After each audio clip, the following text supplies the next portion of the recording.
council meeting to order. And the clerk is connecting council via phone.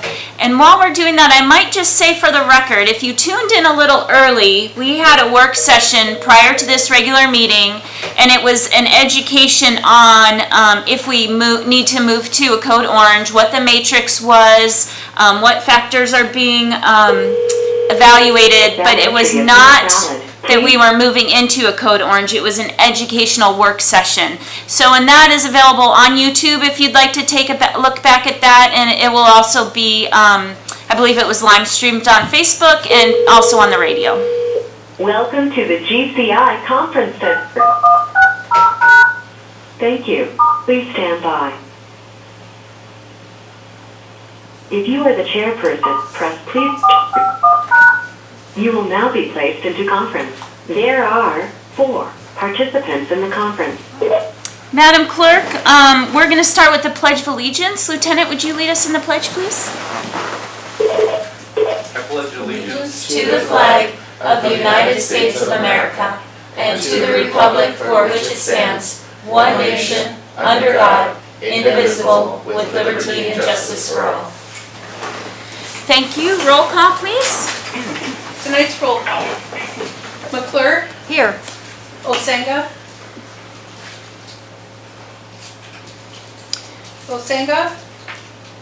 Here. thank you. Cease, Here. thank you. Buckland, Present.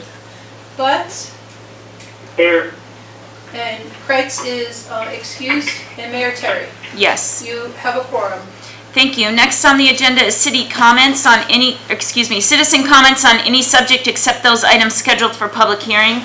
So it would be on the whole agenda except for the one public hearing item. Do we have any citizen comments? We do. We have 3. Okay. The first person submitted in writing, and it's from Paul Rupel. Thank you for your community service, especially in these trying times. I am writing in support of Resolution 2020-054 appropriating $500,000 to the Alaska Sea Life Center. My wife Sharon and I reside on Resurrection Boulevard in Seward. I moved here in 2007.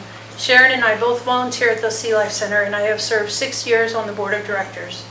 Over the last 10 years, with the gradual loss of financial support from the federal government and major reductions in oil company support, the Sea Life Center has responded by reducing expenses, maximizing revenues, and focusing their mission towards a financially stable future. Up until recently, the Sea Life Center was doing fine. We are all painfully aware of the havoc COVID-19 has brought to Seward this year. The Sea Life Center has suffered great loss of revenue. Expenses cannot be cut further. Animals require care and feeding. The facility must be maintained. Staff and equipment need to be able to respond for oil spills and animal rescue. Most see the Sea Life Center as a public aquarium and tourist activity, but we Sewardites know it is providing 3 important functions for our community: education, recreation, and livelihoods.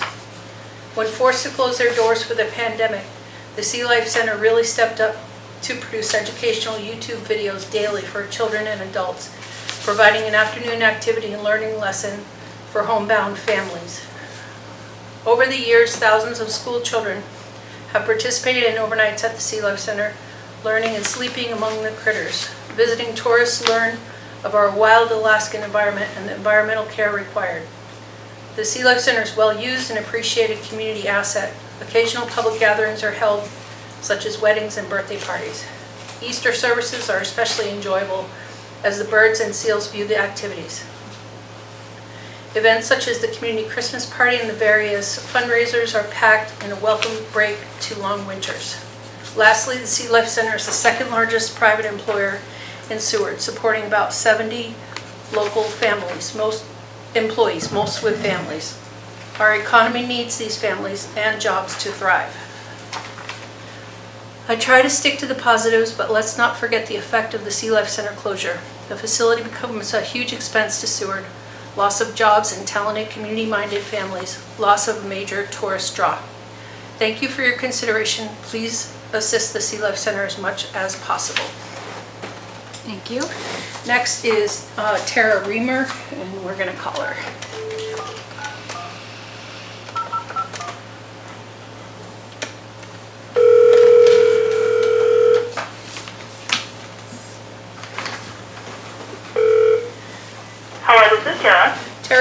Bender, you're on with City Council, and you have 3 minutes for citizen comments. Thank you, Brenda, and thank you, Mayor Terry and City Council members. This is Tara Reamer. I live inside city limits, and I'm speaking to you today as the President and CEO of the Alaska Sea Life Center. And I'm speaking in favor of Resolution 2020-054. I just heard Paul Ruppel's comments, and so I will skip through some of my comments about the benefits of the Alaska Sea Life Center for the community of Seward. Yes, the Sea Life Center is a huge economic driver, brings lots of people to downtown Seward, and we really are, know that you all support that and support what the Sea Life Center does for Seward. Wanted to let you know that we kicked off our public fundraising campaign today. We had information included in the Anchorage Daily News, on Alaska Public Media, KTUU TV, and KBTA TV, and several other places. And we've got a great start to our fundraising campaign. This commitment from the City of Seward, if you pass this resolution, will be a huge help to our day one of our campaign. $500,000 towards our goal of 1.8 to 2 million. And so I ask you to please consider this resolution carefully. It would help us in more ways than just the 500,000, because it will help us get us all the way. I've been asked specifically about some of the stipulations included in the resolution, and I just wanted you all to know that those are viewed very positively by us. They are very appropriate, and we really need more than just this 500,000. We really need the full amount of our campaign. So having those funds contingent on a larger fundraising amount is quite acceptable to us and actually beneficial. And the limits on what can be matched are also beneficial. So we have no concerns about that. So I just ask the council's help in getting past this initial crisis due to lack of revenue from visitors.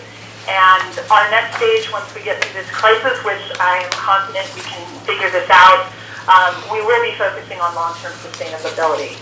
And actions that we're taking through our public campaign are actually also looking at that long-term view in mind. Thanks to you all for your time, consideration, and partnership. We really love to be a part of the community of Seward and have the partnership with the City of Seward. I will be available on the phone during the entire council meeting if there's any questions that come up later on this item of business and you wish to reach out. Thank you very much. Thank you. Thank you, Tara. Okay, and the third and final is a comment from Carol Griswold. Thank you. I've been a member of the Sea Life Center since it opened in 1998. I support this phenomenal marine research and educational facility and wonderful staff, but not its business plan. Other marine research and educational facilities are supported by NOAA, UAF, and other federal and state collaborations. The current business model relies primarily on admission, memberships, research grants, private donations, fundraisers, and the City of Seward. It has never been and is not now sustainable, especially with the COVID panic, loss of cruise ship visitors, and reduced visitation. Resolution 2020-054 failed to provide the history of the years-long pattern of continuing and repeated subsidies given by the city to SAMS and the Alaska Sea Life Center, free use of the land and building, loans made and forgiven, outright grants, special utility rates, generous marine gala donations, and other concessions. COVID-19 is only the most recent crisis in a long series of funding crises. What is also missing is the lease language detailing exactly what happens to the facility in the dire event that the Sea Life Center is forced to close permanently. The public and council need this information to effectively evaluate all consequences and costs before taking action. SAMS and the Sea Life Center need to develop a better business model before council decides to give them more money or allow a lien on the city-owned building. Please consider postponing this resolution to allow SAMS and the Sea Life Center time to raise their $1.3 million by September 30th. There is no rush or need to give them $500,000 now. Meanwhile, I hope the city will collaborate with SAMS and the Sea Life Center and our respective lobbyists to help formulate solid, long-term, stable financial support. Great, thank you. And that was the last public comment? That is the last one. Thank you. Next on the agenda is the approval of the agenda and consent agenda. Can I get a motion? I move for the approval of the agenda and the consent agenda. Is there a second? A second. Great. Moved and seconded. Madam Clerk, if you could call for the vote, please. Are there any changes? Oh, yes, Councilmember Baclan? I'd like to postpone B, other new business items.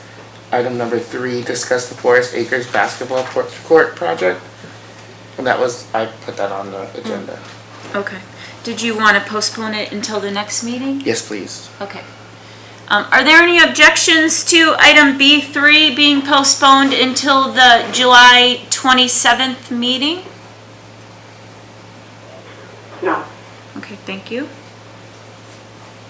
Are there any other changes to the agenda?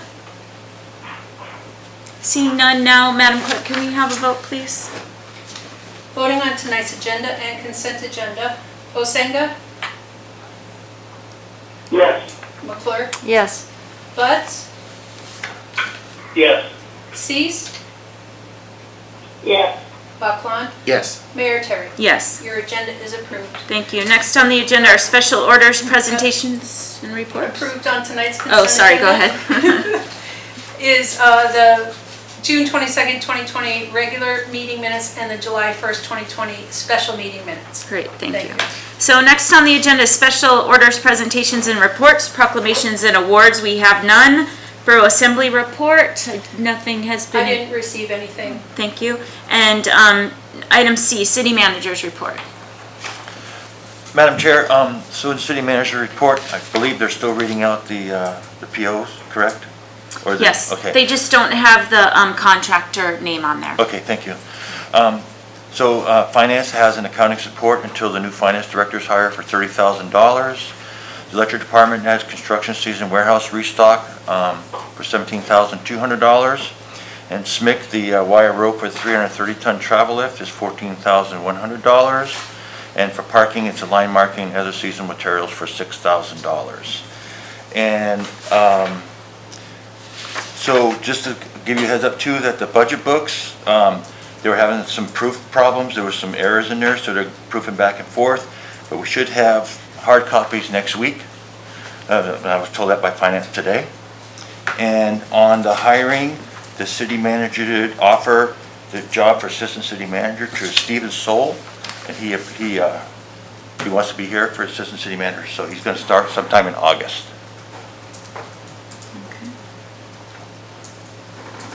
Sounds good. Are there any questions? Any questions, Councilmember Baclan? I just had a question about the audit, where we are on the audit. They're still, I know, because I received some more questions today, they're asking some fine-tuning questions, so I don't have a date for you. They were just asking some harbor financials today, what Melody will answer tomorrow when she gets back, but I don't have a date for you. I can get that answer for you. Thank you. Are there any questions on the phone? I'll check right now with Councilmember Cease. Did you have any questions? Councilmember Butts, do you have any questions? Oh, I'm sorry, I had it on mute. Okay, Councilmember Cease? Yes, I'm sorry, I had it on mute. I don't know if this is the time, this is the electric box that got broken. Is that something that is covered by the insurance of the person that damaged it? Yep, go ahead. Maybe I can introduce, I'm Corey Borgeson, I'm the new interim city utility manager, filling in now for John Faust, who's gone. I started about 2.5 weeks ago. I'm a former manager at Golden Valley Electric Association, having done that for 8 years as their president and CEO. So I'm really pleased to be here. I've gotten a really warm welcome, and one of the first things I got to work on was this damage to this electric box. I got to tell you that we have not made a claim for insurance on it as of yet, and I think it might be below our retention levels. So in other words, like the deductible is going to be larger than the cost. We have a bill that's been worked up and forwarded to the party that has damaged it. The total cost with the box itself and with the labor to fix it and repair it was about $4,200. So that bill has been prepared. I went over finance with it today, and it's going to be going out this week after review one more time. Okay, thank you. And welcome aboard. Thank you. Councilmember Cease, did you have any other additional questions? No, I don't, Mayor. Thank you. Thank you. Councilmember Butts, did I hear you? Did you have any questions? Just one quick one. We have a list of 1, 2, 3, 4 new hires. Was there any new hires since we put this into the agenda? Just the assistant city manager position that I spoke about earlier. Okay, that's all the questions I had. Thank you. Councilmember Osenga, did you have any questions? No questions. Thank you. Did I check with you, Vice Mayor McQuinn? I just wanted to mention one thing under this report, in that the city manager's office, in conjunction with the clerk's office, did make sure that over 400 businesses in the city of Seward received the information that we had about the mandates. They partnered with the chamber, who's also sending it out to their members. And then additionally, it had some information about our Wednesday night special meeting, where we're going to be discussing the CARES Act funds and how those funds will be distributed to local businesses. So that information did get out. And then I had a question between administration and the clerk. Is there a way that we could post the 2018 CAFR on the city website? Is that possible? Because there's a number. We have it. I have a copy of it. Council's been issued a copy. It's the CAFR. Oh, and it's not on there? No, someone asked me for it and I couldn't find it. So if we could Sure. just work to get that online. Yeah. And then when the budget books are available, make sure that's posted Those online are too. already on. Oh, the those are website. online. The Okay. electronic version. Electronic, okay. But it sounded like there were some changes that were being made. So let's make sure that the one online is the final version. Yes, ma'am. Okay, thank you. And so we want to welcome, thank you. That was kind of a working introduction, but is there anything else you wanted to share about yourself? It sounds like years of experience up in Fairbanks. We're very glad to have you. Thank you very much. And I had a pleasure of meeting with Mayor Terry earlier in the week, and I've gotten a very, like I said in my report, a very warm welcome, a great support staff here. I've been out with the crews. I've met with them a couple of times, gone and seen their work. I'm very impressed. They ran the power plant last week, and I want to tell you should be proud of what they got accomplished. They're able to run it, bring it up for an hour, make sure it's going to work if it's needed. And it looked really good. It seemed to run really well. And so, again, for a very small department, I think they've accomplished a lot. The only other thing I want to tell you is that one of the things very apparent early on coming in here is one thing we need to do is get through this backlog of new services that need to be done. There's about 24, 25 folks that have been waiting for a couple months now to get their service either upgraded or moved, or new service for a new building. And we are working very hard on getting that done.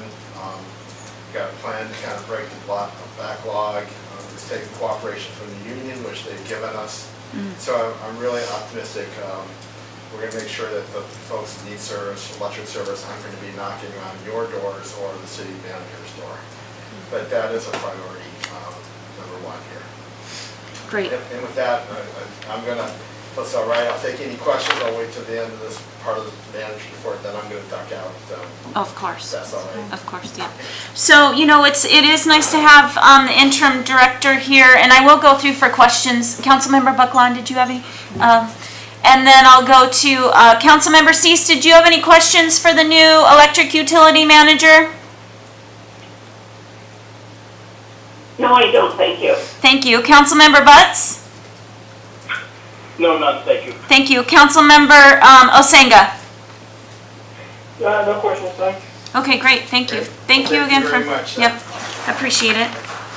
Other reports and announcements, we have none. Presentations, we have none. Now we're on to public hearings. So we have one resolution requiring a public hearing. Madam Clerk, it's Resolution 2020-052. Can you read that into the record, please? Resolution 20-052 is approving hazardous material removal, site demolition, and construction of a memorial at the site of the Jesse Lee home located at Jesse Lee Heights subdivision, addition number 4, lots 15A and 15B, City of Seward.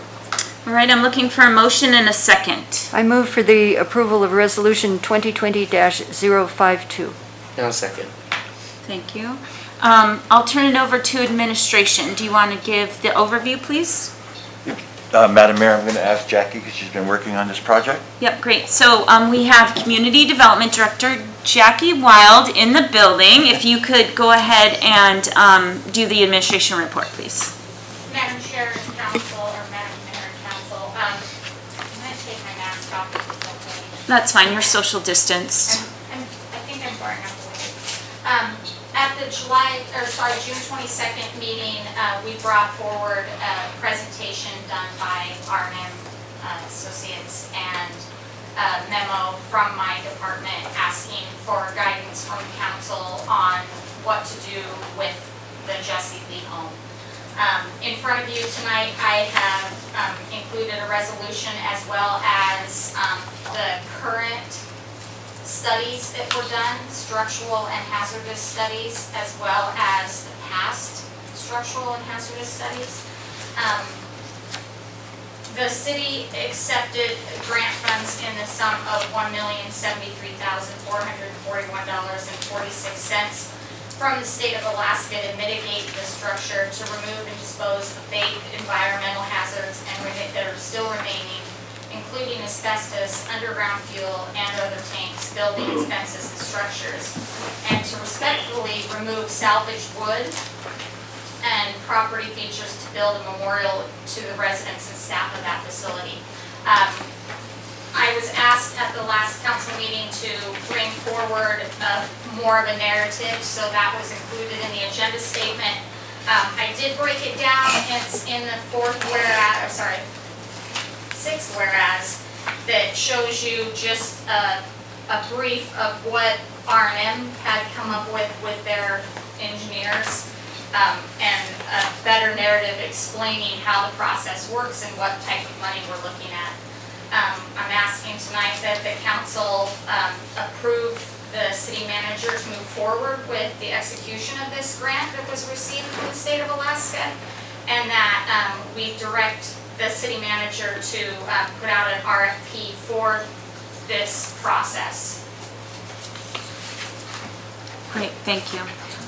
With that, we'll first open it up to public hearing. Madam Clerk, do we have folks signed up for public hearing? We do, and we have a variety of comments submitted and a few to be called on the phone.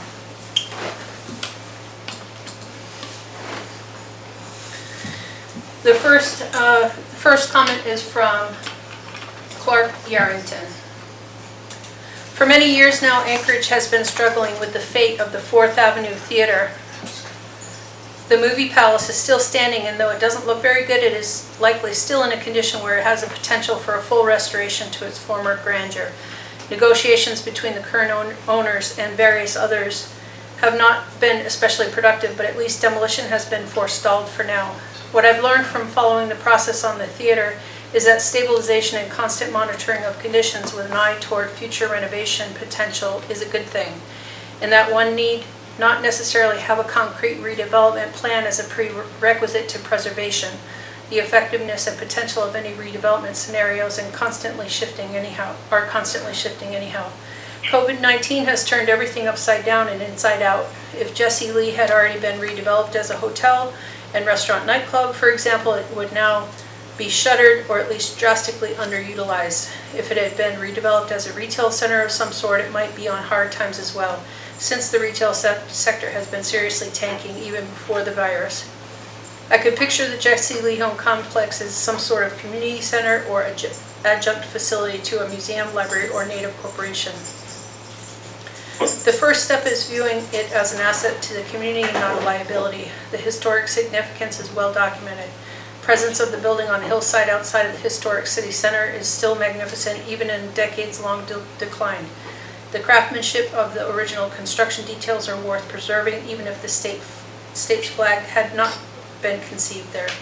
A couple years ago, I took a boat trip to Fox Island on the occasion of the 100-year anniversary of the arrival of artist Rockwell Kent on the island for a 9-month stay. In the interpreted talk on the way over and in Kent's book Wilderness and in other historical accounts, it became clear that the worst part of Mr. Kent's brief residency was dealing with the Seward city fathers who decried his socialist leanings and whose main goal was to get him to leave town and go back where he came from. Wilderness became a bestseller and probably did more to generate interest in tourism to Seward and other parts of Alaska than the people running Seward could do on their own in several lifetimes. The urge to kill the goose, which is laying the golden eggs, is just human nature through all the eras. Have we learned anything in the last century to be more imaginative, that all is not as it seems, that sites and structures have intrinsic value beyond cold, hard economics? It's never too late to start on a new paradigm. The reconsideration is urgent. You only have one shot at preventing demolition. That is from Clark Yarrington from Anchorage. Next is Matthew Makesner. I am a citizen of Juneau in the state of Alaska. I've lived in Alaska for a combined total of 14 of my 42 years of life. I am writing today in support of the home of the Jesse Lee and formally ask that it not be demolished, destroyed, or dismantled in any fashion for the following reasons. Its historic value to the state is immense. It was the home of a group of Alaska Native peoples that designed, sewed, and first flew the Alaska state flag. That famous song of gold stars on a field of blue would not even exist today had it not been for the building in which the flag was inspired by that design. The flag itself sparked the hopes and dreams of the Alaska Native Rights Movement. Native rights people like Elizabeth Petrovich potentially would never have received the inspiration that she did when she fought for the rights of the Alaska Native had it not been for the design of the state flag. Two different reasons, both of them life-saving, was because the house was a national significance as well. One being part of a fort in World War II, Fort Raymond, which helped protect Alaska's supply chain during that period of time, a time in which Alaska wasn't even formally a state yet, but still a vital territory in the fight against Imperial Japan and Nazi Germany. The second reason, equally important, the housing of children who were displaced at the time of its creation by epidemics and helped play an important role in developing the cure for tuberculosis. As a citizen of the state of Alaska, I question the wisdom of any set of leaders that does not spend the money that has been designated by my elected officials on the specific designation which the money has been slated to be spent upon, especially if that designation has as much cultural, historical, military, and scientific significance as this designation does. For example, I don't believe that citizens of Seward, Alaska would be fond of the citizens of Sitka, Alaska for not using state money that was designated for the care and upkeep of a statue of William Seward, a known racist, but still a state and national historically significant statue nonetheless. The same motion applies in this case. While I myself am not an Alaska Native, I am a Native nonetheless, and I know and respect history enough to throw my support towards something of major historical significance as the home of the Jesse Lee. In this day and age, when we as a nation have had enough history erased and had it removed from our land, even if it is bad history, it is my humble opinion that we need to keep the good and the bad. The home of Jesse Lee is ultimately good history. The good outweighs the bad, and the preservation of it is worth the price of keeping it alive and standing. Don't let the home of Jesse Lee fall into the depths of the history books where future generations only read about such things. Even if they rarely read about it nowadays, and instead of viewing it through history documentaries and old media sound bites, good history is made to be preserved and cherished. As a citizen of the state of Alaska, I ask you, as the Council of the City of Seward, to preserve, cherish, and protect this landmark of history for the natives of Alaska, for the veterans of World War II, the greatest generation of heroes over the past 100 years, for the survivors of pandemics past and present, for me, for you. Thank you for hearing me out. So let's just have a break and make sure everyone on the phone is muted, please. Madam Mayor, Yes. I just have a question for the people that are on the phone. It keeps kind of warbling and breaking up. when Brenda's talking, I'm not sure what the deal is, but sometimes I can't hear, sometimes she totally disappears. I think that's from, we're getting some, I think it could be from people not being muted. Was it just happening this last time, John? Pretty much, but I mean, it just happened just now too, so. Madam Mayor, Yes. also while we go through these comments, if we could just move that microphone a little towards Brenda, that'd be great. Okay. I'll just borrow this for a little. Okay, that sounds good. We're making adjustments now. Thank you. Okay. So let's, during this one, if you could point of order if we're still having an issue, or if it's fine, we'll just continue on with the comments. Thank you. Okay, next is Margaret Anderson. The city has the opportunity to address the Jesse Lee home property by approving Resolution 20-052. The status of the property by R&M Consultants clearly sets forth how the buildings have deteriorated over the last 50 years of being unoccupied.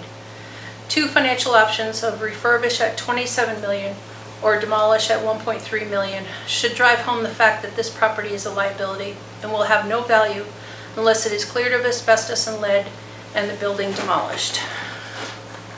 Attached is my letter of August 30th, 2019, which actually was provided to council. Regarding Resolution 2018-088, in which grant funds from the state in the amount of $1,073,000 were to be directed to the city to address the demolition of buildings at the Jesse Lee home. Administration needs to move forward now. Call for bids as the deadline is less than a year away, June 30th, 2021, at which time we will lose access to the funds. The administrative leaders of the Friends of the Jesse Lee home have lost all credibility. They had control over the property since 2005 to 2020 for 15 years. They received $7 million from the state, much of it from the governor's capital improvement budget, and lobbying efforts directed at the legislator. Enough is enough, and it is time to move forward. New homes and apartment buildings are in the process of being built on property to the north. Utilities are being extended into the area to the north. The Jesse Lee home property will only have value if it is properly abated and the buildings demolished. The Benny Benson Memorial Park, home of the Alaska flag, also represents the Jesse Lee home. It could be updated and expanded to be more representative of the Jesse Lee home, plus it would be much more visible. I urge you to approve Resolution 20-052 and move the city forward in solving this 50-year-old issue. Thank you, Margaret Anderson. Thank you. Next is Cassie Warner. I grew up in Seward and spent my adolescence living and walking through all parts of Seward. As a teen, the Jesse Lee home was a place of mischief and was the place I hung out the first time I skipped class. It later became a rite of passage to sneak into the abandoned building. The new fence only made it more enticing. Fast forward 15 years and the building is still as I remember it from my youth. The landscape around Jesse Lee has changed, but the building itself remains the same. After viewing the presentation done by R&M Consultants and learning there would be more public comment, I had to make my voice heard. The numbers alone speak for themselves when discussing renovation versus demolition. The price tag being in favor of the demolition of the abandoned structure. As a lifelong resident of Seward and mother of two, I see this as a great opportunity for our community. If the decision is made to demolish the structure, which I am in favor of, I would like to ensure the land has an opportunity to find new life. A place for our current and future Seward youth to find inspiration, become innovative thinkers and creators like Benny Benson, learn about the historic significance of the site and the Seward surrounding area in the form of a children's museum housed in a Jesse Lee replica with various references to the historic site. This would be a children's atmosphere with nostalgia for the elders. The Children's Museum would operate as a 501c3, allowing all revenues to help operate an early education or early childhood care center, which would sit on the same site with multiple historic references. Let's take a historic site for Alaska's children of the past into the current age and serve our future Seward City Council members and Seward residents with a healthy place to learn, grow, and realize their full potential. When moving into the next phase of the Jesse Lee Home property, I would like an opportunity to formally present this idea. Thank you for your dedication and work to Seward and its residents. Now we're going to call Trish Neal.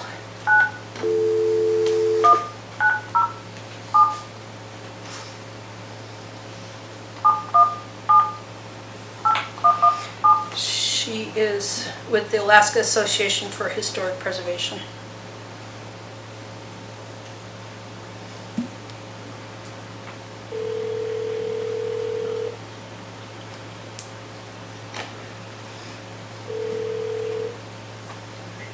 Hi, this is Trish. Hi Trish, this is Brenda Blue. You're with City Council. I can't hear you really well, so if you could speak up, you will have 5 minutes. Okay, I was watching YouTube, so I guess that is something different. Pardon? Okay. Good evening. My name is Trish Neal. I'm the president of the Alaska Association for Historic Preservation. We are a 69-year-old nonprofit which advocates for and educates about historic preservation. We have an important historic buildings that should be safe and can be safe. Schneider Structural Engineers recently stated that, in their opinion, saving this building is still a viable option. It's not just about Benny Jensen who designed the Alaska flag. It's about the other children who attended school here. Many went on to become leaders within the Alaska Native Claims Settlement Act. They became directors and leaders of the Alaska Native Corporation. Alaska Pacific University was founded by former Jesse Lee Home as the Alaska Methodist University. He became the first Alaska Native to become a Methodist minister. You also have an alum who became the first Alaska Native to earn his PhD. And then you have an alum who became a well-known pianist and composer. So many of the students went on to attend college and earn degrees. Others used their skills learned at the Jesse Lee Home to lead productive lives. There is also a strong connection to the military history during World War II. There was a sea of tents set up in front of the school in 1946 to protect the town. Many of the students arrived in the home as a result of the TB and flu epidemic that ran rampant through the Alaska Native villages. Some were orphans, and some were there to await the return home once their parents recovered. The school was run by and funded by the Methodist Church women.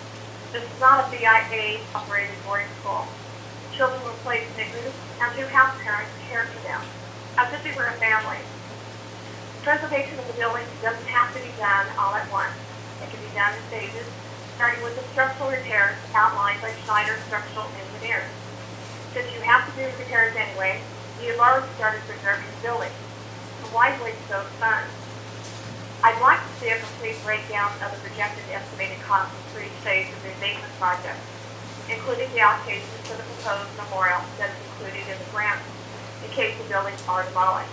I did not see that included in the cost estimate presented to you on June 8th. Please keep in mind, no one has ever said that Seward would have to come up with a fund for restoration. In fact, no one expects the city to come up with a plan.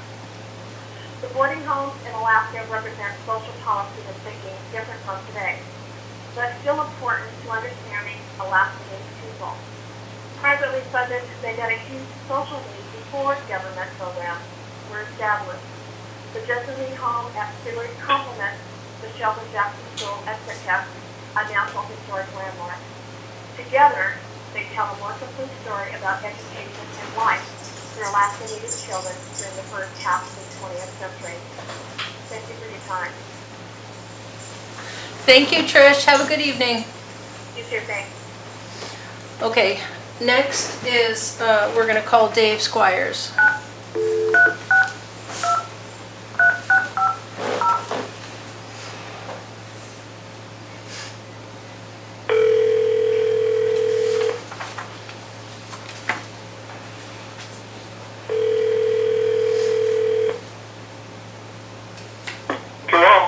Hi Dave, it's Brenda. You're with City Council.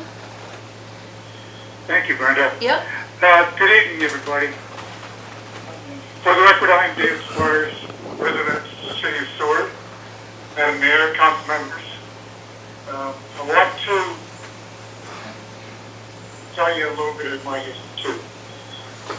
I've been a supporter of the Justice League, the Friends of Justice League while I was on council. I decided that they had to have their chances to preserve the history of this building and what it meant to the community. However, my attitude has changed this time.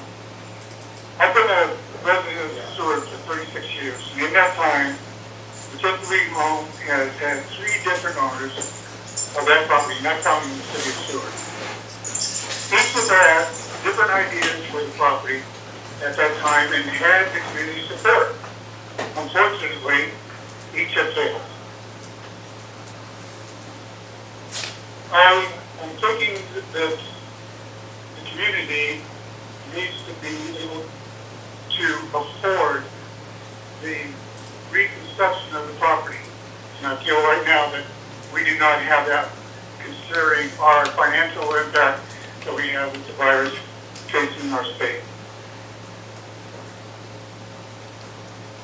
As there is time to do something for the community with this property, I support the demolition of the home, but would like to see the roof of the dining hall be saved, as it has historic architectural value. This roof to be made into a pavilion on the property. It has to be enclosed to support restrooms in an area where pictures and testimonials on the Justice League home could be displayed, thereby preserving the history of the home on site. This would be the largest pavilion we would have in Seward. The cost should be less than what it would be to renovate the structure now. I feel this would be an asset for our community, making it a facility that would be available to all in our community and would preserve history at the same time.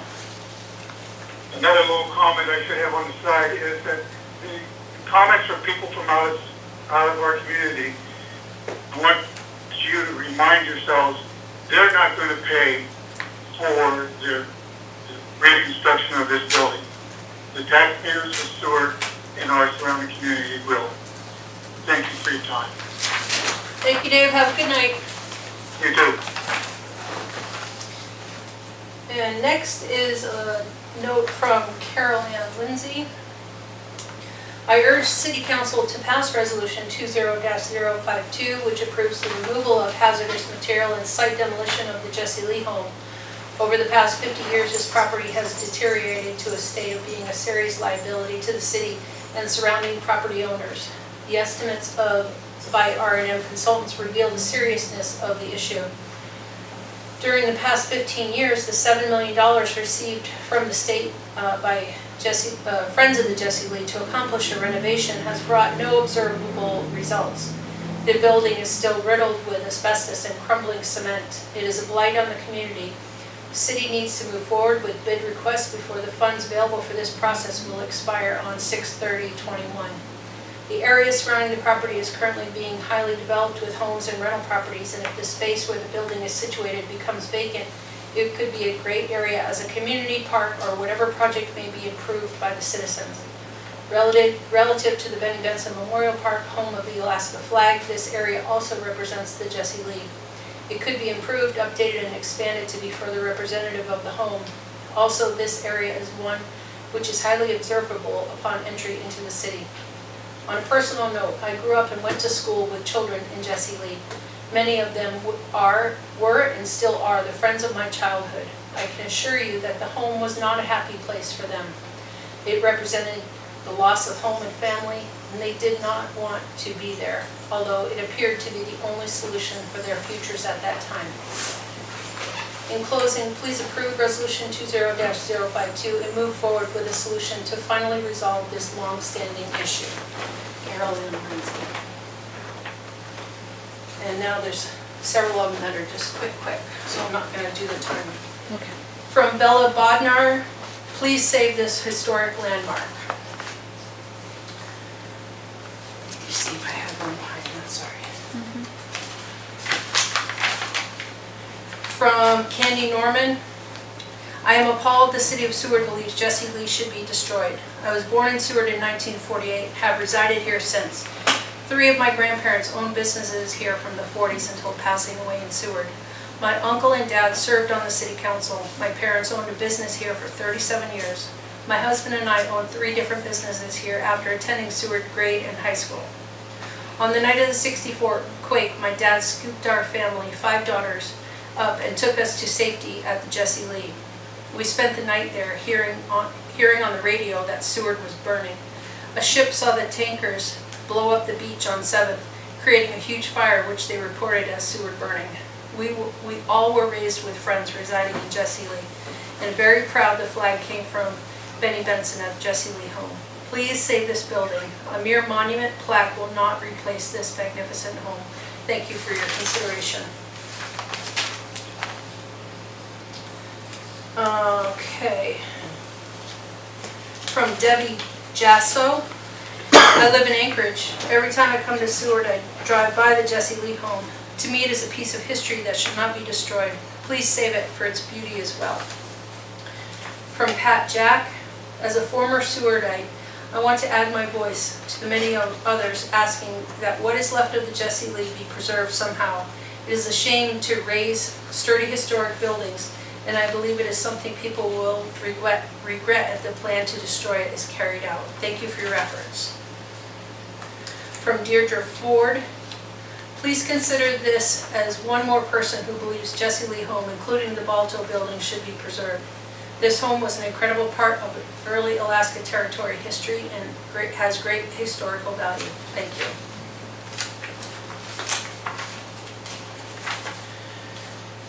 From Linda McCrae McSwain. She actually, this is an email she sent to the Lieutenant Governor, but requested it to be read.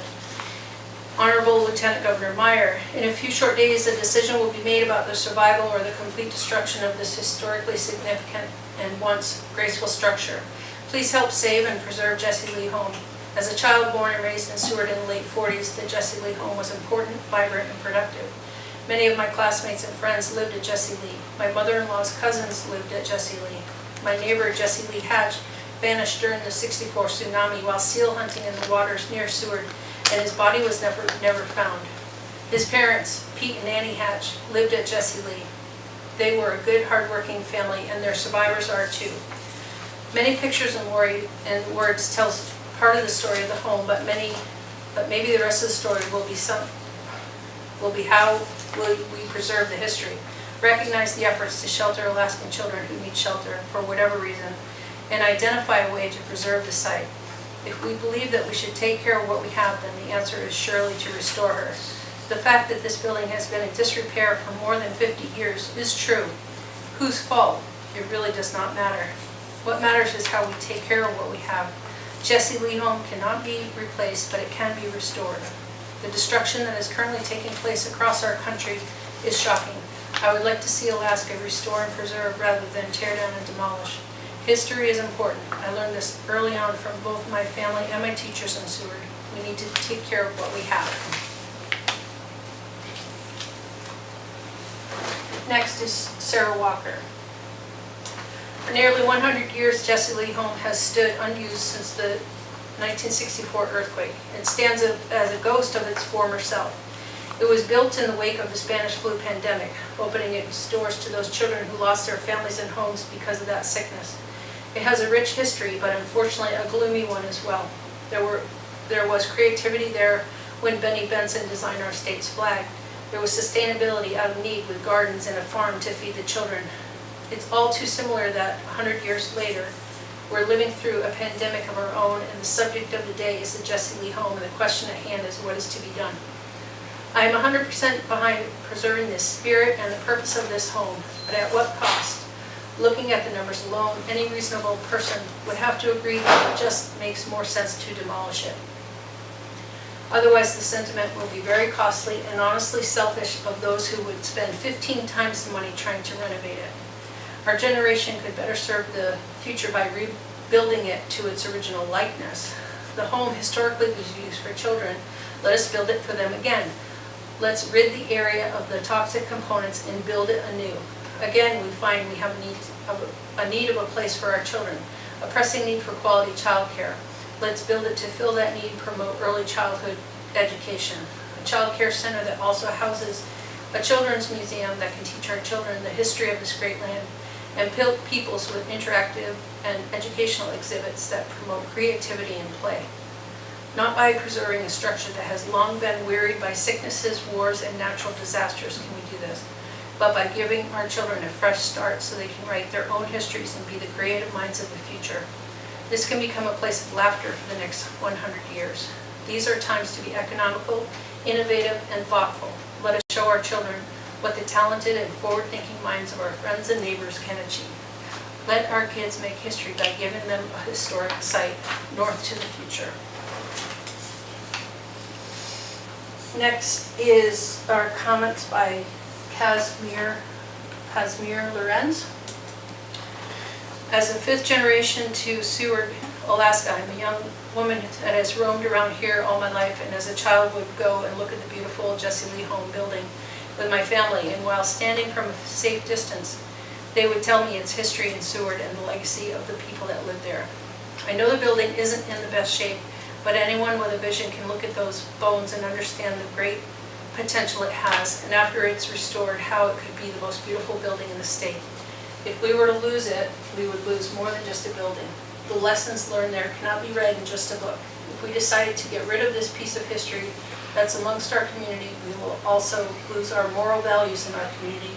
Please vote to save the Jesse Lee Home.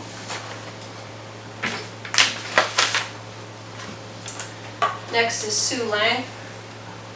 I have come to realize that Jesse Lee Home is a thorn in the side of many residents. This does not mean that the home hasn't been extremely important to the town since it was built in 1925. The Seward Chamber of Commerce asked Mayor L.V. Ray to declare a town holiday, and all the people went to the property to clear the land.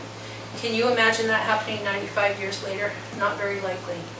I ask that should you decide to tear the building down, you do it carefully so that salvageable wood can be sold at an appropriate price, and that you get information from a credible source about the costs. I believe that the information that you currently have is overpriced and by a company without the appropriate credentials to make such a serious determination. Having this company put out the proposal is similar to having a general practitioner do open heart surgery. Please take the time to ask the right professionals and do what is intellectually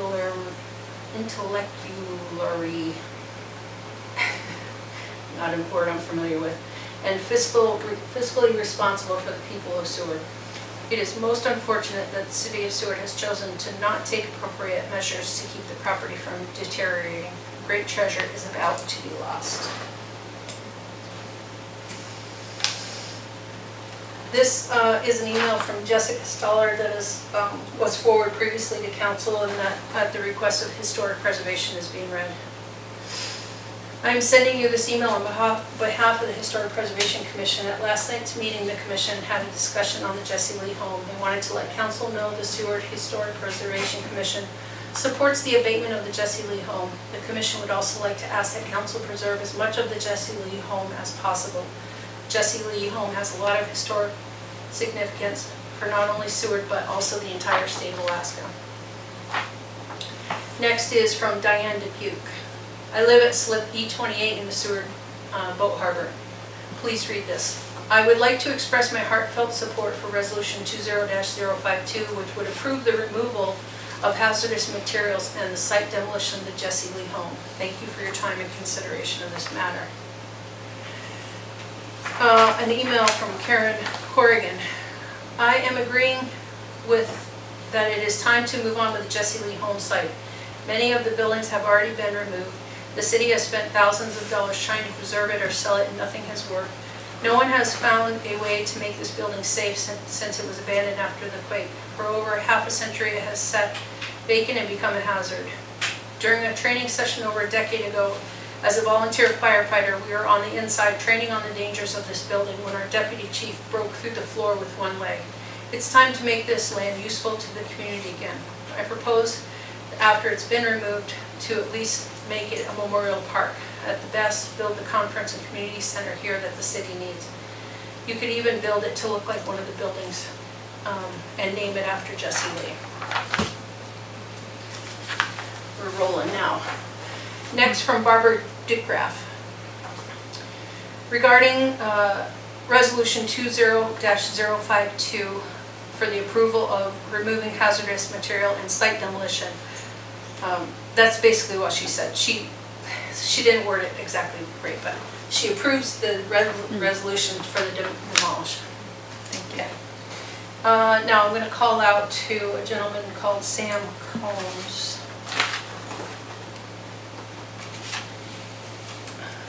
Are you doing fine, Brenda? Do you need a break? Will this be enough of a break? Yeah. Okay. There's not many left after this.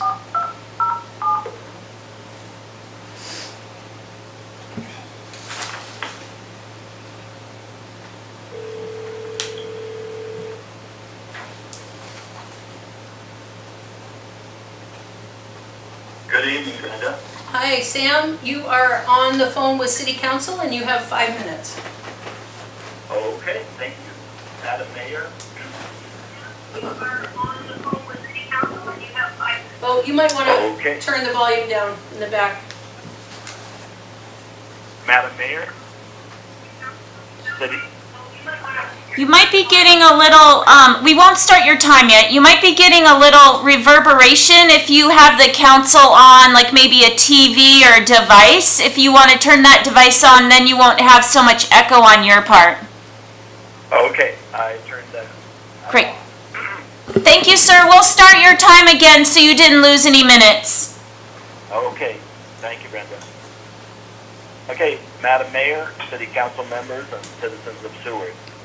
As an historic preservation architect with over 43 years' experience in restoring Alaska and the Northwest historical structures, I would like to testify in favor of stabilizing, restoring, and adaptively reusing the Jesse Lee home. To consider demolishing and tearing out the demolition of the Jesse Lee home would forever be looked upon as a sad and drastic measure to nullify Alaskan history and shame the city of Seward. As we all know, Benny Benson designed the Alaska flag while living at the Jesse Lee home. And to destroy the structure where he went to school would be a slap in the face of the Alaska Native population. In these days of Black Lives Matter, it is important to remember Indigenous lives matter as well. I was a principal in a firm that worked with the previous owners of the Jesse Lee to develop the building into a hotel back in the mid to late 90s. At that time, I thoroughly documented the structures and had cast three-dimensional drawings of all the structures, including a reconstruction of the Good Hall, which I developed previously for when we submitted our proposal for the historic structure report in 2008 to the city of Seward. We also submitted a QuickTime movie to walk around of the buildings with our proposal. Note that our proposal was the only one submitted, and it was rejected by the city because the proposal was submitted with only clasps closed on the manila envelope and they weren't lit, believe it or not. This, along with several other inane excuses, were used to justify the rejection of our proposal by the city of Seward.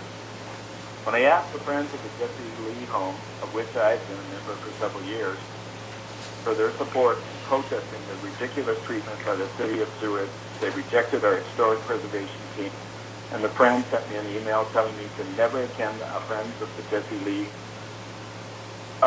home meeting again on August 21st, 2008. I've kept all my files and correspondence with the Friends in the city of Seward, and the actions of both have been despicable.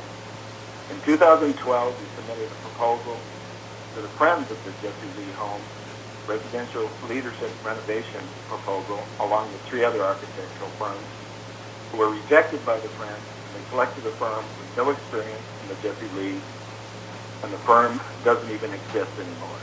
We submitted some of our drawings and the animations, but received a Dear Sam letter from the executive director of the Friends.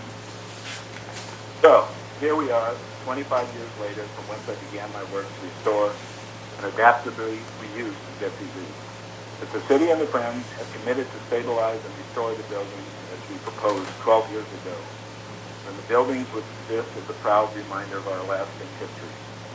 I visited the Jesse Lee when we visited Seward over the intervening years and seen nothing to stabilize the structure of the building. This queen on top of the Jewel Guard Hall roof that is mostly blown off is not the way to stabilize the structure. Is that the way to spend millions of dollars to restore the Jesse Lee? I think not. Where have the millions that were granted to the Friends gone? There needs to be an audit of these funds. I believe that much of the money went to pursuing the school idea instead of stabilizing and restoring the building. There's been much ado about the date, and that is overblown, and the restoration estimate doesn't reflect what the actual cost will be. Much of what little is left of asbestos or hazardous materials can be encapsulated, and money can be spent on stabilizing the roofs and structures. Fortunately, all the interior wall coverings have been removed, allowing the building to breathe, which has benefited the remaining structures. Instead of going out of state, the so-called experts, as the city and the Friends have done, wasting millions of dollars of grant funds, we'd like to offer almost half-century of experience in preserving and restoring historic structures in Alaska and the Northwest, and specifically the quarter-century of experience for the Jesse Lee home to the city of Seward. To demolish these historic structures would forever be a mark of shame that Seward would have to endure. Thank you. Thank you, sir. Thank you. Good night. Okay, next is from Timothy Whiteley and Amanda Welsh from Welsh Whiteley Architects. Dear City Council, we are writing to voice our support for the preservation of Jesse Lee Home. Alaska is a young state, has very few worthy landmarks that denote its rich history. Jesse Lee Home is a unique resource with a significant history and is meaningful to all Alaskans, not just residents of Seward. Our firm has been involved in several historic preservation projects in which small groups of dedicated individuals have saved important Alaska structures from demolition and contributed to their success for future generations. We believe that modest work could be performed on the Jesse Lee Home buildings to mothball them, which would allow the buildings to be preserved from the elements and vandalism, to allow a plan to be developed to preserve this important resource to our state. We encourage you to reach out to one of several historic preservation organizations in our state to discuss this option. Once destroyed, this important historic resource will be lost forever. No monument or interpretive signage can replace this loss. If I can be of further assistance, please do not hesitate to contact me. Next is from Cynthia Green. Hello, my name is Cynthia Green. This is a photo of my paternal grandmother, Lavantia M. Green. She's holding my daughter when she was a baby. Lavantia M. Green and her husband, Vernon Green, my paternal grandfather, were at one point very loving and caring superintendents of the Jesse Lee Home. My mother was Tanya Tatiana Dolchek Green. She was born an Alaska native from Kenai. She told me stories that my grandmother shared with her. One such story was that some of the orphans came literally from the bush or the edge of the tree line or forest. That's where their parents, who no longer could care for them, would end their journey with them, knowing their children would be well cared for at the Jesse Lee Home. The parents would point to the Jesse Lee Home, tell the children in their native tongue to go there, and they would. My grandmother said they would come quite hungry and in need of a bath. She would peel off clothes from these children, because when they got new clothes, as they were with their parents. Their bath, their skin was a different color. Their parents would just add new clothes right over their old clothes, maybe for added warmth. Then my grandmother would bathe them. She said after their bath, their skin was a different color, dark and dirty, but clean and light. There's a book called Family After All, Volume 2, compiled by Jacqueline Pells. My grandmother has over 1,000 slides she left to my brother William G. Green. He and Jacqueline found one another online. She came to the Green home in Las Cruces, New Mexico to hear stories from my mother and look at 100 slides. I had chose of all the slides I felt fit for the book. You'll find these stories and slides in her book, which also includes stories of my paternal uncle, Robert Green, who drove a school bus from the lower 48 up to Alaska for the Jesse Lee Home and was the bus driver for the Jesse Lee Home, as well as my cousin Dolores' visit there. Jesse Lee Home, in my opinion, is monumental. If anyone has posted a photo of it without info on it. From the time I was a child, I could have told you it was the Jesse Lee home from my mother's stories. Please consider restoring the Jesse Lee home, not demolishing it. Thank you for taking time to read my letter. Next is Rebecca Paulson. I am an artist and writer in Sitka, Alaska. I'm currently a member of the Alaska Historic Commission, but I'm writing as an individual. Sheldon Jackson College closed in 2007, and most of the campus was boarded up until 2011, when much of the campus was transferred to the Sitka Fine Arts Camp. At that time, the buildings were on the ragged edge, with shingles littering the quadrangle after every storm. The Fine Arts Camp has systematically worked to restore and rehabilitate the historic buildings to historic preservation standards. Part of my work is in managing historic preservation fund grants for Sitka Fine Arts Camp. Today the campus looks pretty sharp. Other owners of the historic campus, the Sitka Sound Science Center and the Alaska State Museums, have also improved their properties in such a way as to preserve historic integrity while making the buildings efficient, sustainable, and safe. While there is still a long way to go, these organizations are a great model for sustainable, beneficial, and historically sensitive rehabilitation for a new use. My work in recent years has been to bring the words of former students and staff of the Sheldon Jackson School and College to the public through oral history recordings, events, and a website, an interpretive signage project called Voices of Sheldon Jackson. Sheldon Jackson College began as a Presbyterian mission in 1878 and was a school for Alaska Native children until 1967. This is a complex and cruel legacy of erasure of Native culture and language, and also the strength of students using this type of education as a tool to fight for civil rights and land claims. The Jesse Lee home also has a harsh history, intertwined with a traumatic loss of life from epidemics like the 1918 flu and tuberculosis, which hit Alaska Native communities so hard in large part due to the inequities brought on by racial bias. I am writing to oppose the demolition of the former Jesse Lee home. While it sounds like there have been problems in the recent past, I urge Seward City Council to hold off on demolition to give the new group a chance to come up with a plan. There is no substitute for being able to experience the actual sites of our history for sharing the real human impact of our past, and to raise awareness of the ways the past continues into the present in order to build a stronger future. The restoration and adaptive reuse of buildings on the Sheldon Jackson School National Historic Landmark by the Sitka Fine Arts Camp and other entities could be a model for the productive adaptive reuse of Jesse Lee home and an opportunity to not forget our important, difficult past. And Marty Lorenz, we are 5 from the end. Marty Lorenz. I remember when I was in Seward during the earthquake, and after the most frightening day in most of our lives, we found shelter at the Jesse Lee home. It, in a very meaningful way, saved our lives that night. The city of Seward has had title to the Jesse Lee for decades without any effort to put it back to work. This council has had the building for a year and has done nothing to try to save it. What is wrong with you people? You are supposed to be representing the will of the people and the best interests of the community. Seward has said time and time again that the Jesse Lee home is a state project, not a local project. You have had people from all over the state making it very clear that this building is important to them and they want to save it. You have a qualified group of historical preservation experts willing to take it on. You have had offers of money, labor, and materials. You have an end user that will bring millions into the economy every year, family supporting jobs. You cannot possibly justify the crazy dollar amount needed to restore these buildings. No one believes that for $28 million you can't put the buildings back into a usable state. If doing the most expensive thing, hazmat remediation, can be done for $1 million, you have access to. The whole state is watching. The whole state has offered to help. Why would you say no? No reasonable person would say no.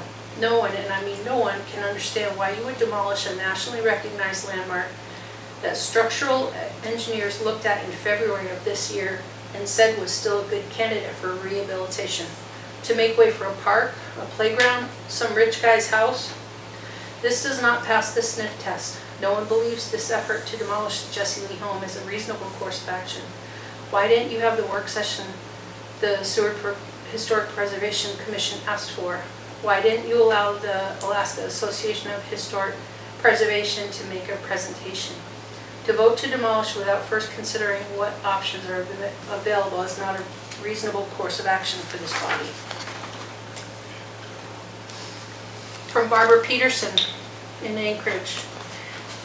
My parents were raised in the Jesse Lee home. In fact, my mom came over on a girls' boat from Unalaska. My parents' names are Andrew and Martha Riley Peterson. I thought if the building was a historic building on the registry that it could not be torn down. There must be money involved for the tearing down of the building. Someone must be going to make money. Follow the money. The home was a place for children and to go to when the parents passed or could not take care of their children for one reason or another. I sometimes think it would be better than the foster care system that we have in place now. My dad got a college education, although he was a longshoreman in Seward for his career. My mom was hard of hearing and her eyesight was bad, so they taught her how to cook. She was a terrific cook and she cooked at the Kanakanak Hospital in Dillingham during the war before she married my dad. My dad's job when he was in high school was to milk the cows and start the boiler. He also helped with the dog team. He told me that their vegetable garden produced cabbages the size of what you see at the Alaska State Fair. I know that the city of Seward did not want the North Pacific Rim Housing Authority to build housing for their native residents within city limits. They had to build outside the city limits in Bear Creek area, short-sighted of the city as they lost valuable tax dollars for the houses. They keep trying to annex. Ethel Tuber, who was also raised in the Jesse Lee home, and my mom's best friend, told me that one year the city of Seward did not want the Jesse Lee kids to come to town on the 4th of July. They won most of the races. So they went over to what is known as 4th of July Creek across the bay and had their picnic and races. I believe that only happened once. Sometimes I think that Seward City Council makes bad decisions, and this is another one. I do own property in Seward. I was born and raised there. I live in Anchorage now but have good friends in Seward. I was thinking that maybe AvTech could teach building maintenance and electric to redo the building. It would be a good showcase of what they learn there. Also, the building could house government offices or whatever to earn some money. All your grant writers should write a grant to do that. There has to be a foundation willing to do that. From Harry and Elizabeth Holt in Palmer, we would like to make public comment about Jesse Lee home. As Alaskans, we are in total opposition of destruction of this historic site that is of great presence in the city of Seward and the state of Alaska. There must be a better solution than to tear it down. The history in itself speaks out to all of us to save it. The resources to finish its renovation is present and additional monies can be made available. Jesse Lee home can and will continue to provide the foundation for the betterment of Alaskans. Vote yes to save this historic home. From Rhonda Hubbard, I live in the neighborhood of Jesse Lee home. It was one of my more perilous childhood hangouts, and I knew folks who were residents or worked there. Yet the building is certainly something I would not miss if it were gone. I support council voting yes on this resolution. It is great timing, the funds are available, and there is opportunity to beautify the area while still respecting the Jesse Lee home history. We need to demolish this old building. A building that is beyond repair, serves only as a hazard and visual blight to Seward, especially its closest neighbors. As a lifelong citizen of Seward, I can attest that the debate on what Seward could and should do with the physical structure of Jesse Lee home is long-lived and tired. Given the current opportunity of funds available to the city, it is high time and makes the most fiscal sense to give this building its final rest. Then refocus our energies into transforming the area into something more beautiful and honoring to those who were once a part of the Jesse Lee home and its role in Alaska's history. Much of this history is already well documented and preserved, so while I appreciate Jesse Lee home may be given potential land space within this resolution, I encourage that such details not take away from the primary focus of assuring the area first be cleared of a dilapidated building. As described in section 2, I do hope removing salvageable attributes and features of the building is doable and can be used for a future memorial. but that other community entities will be engaged in such memorial building.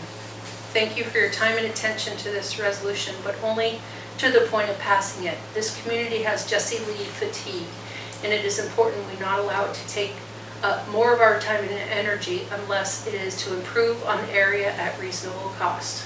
Please vote to support this resolution. And the final comment from Linda Kramer. To whom it may concern, I have heard that destroying the home is being discussed. I was raised in Seward and went to school with the kids who lived there.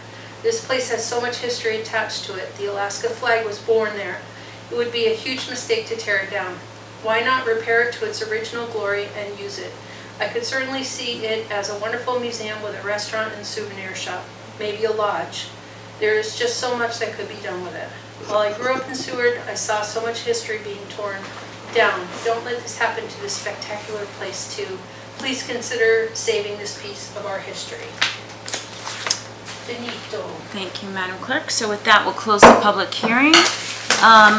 City Administration, you've given your report. I'll go through council and see if there are council comments. Councilmember Cease, do you have any questions for administration or anything for discussion?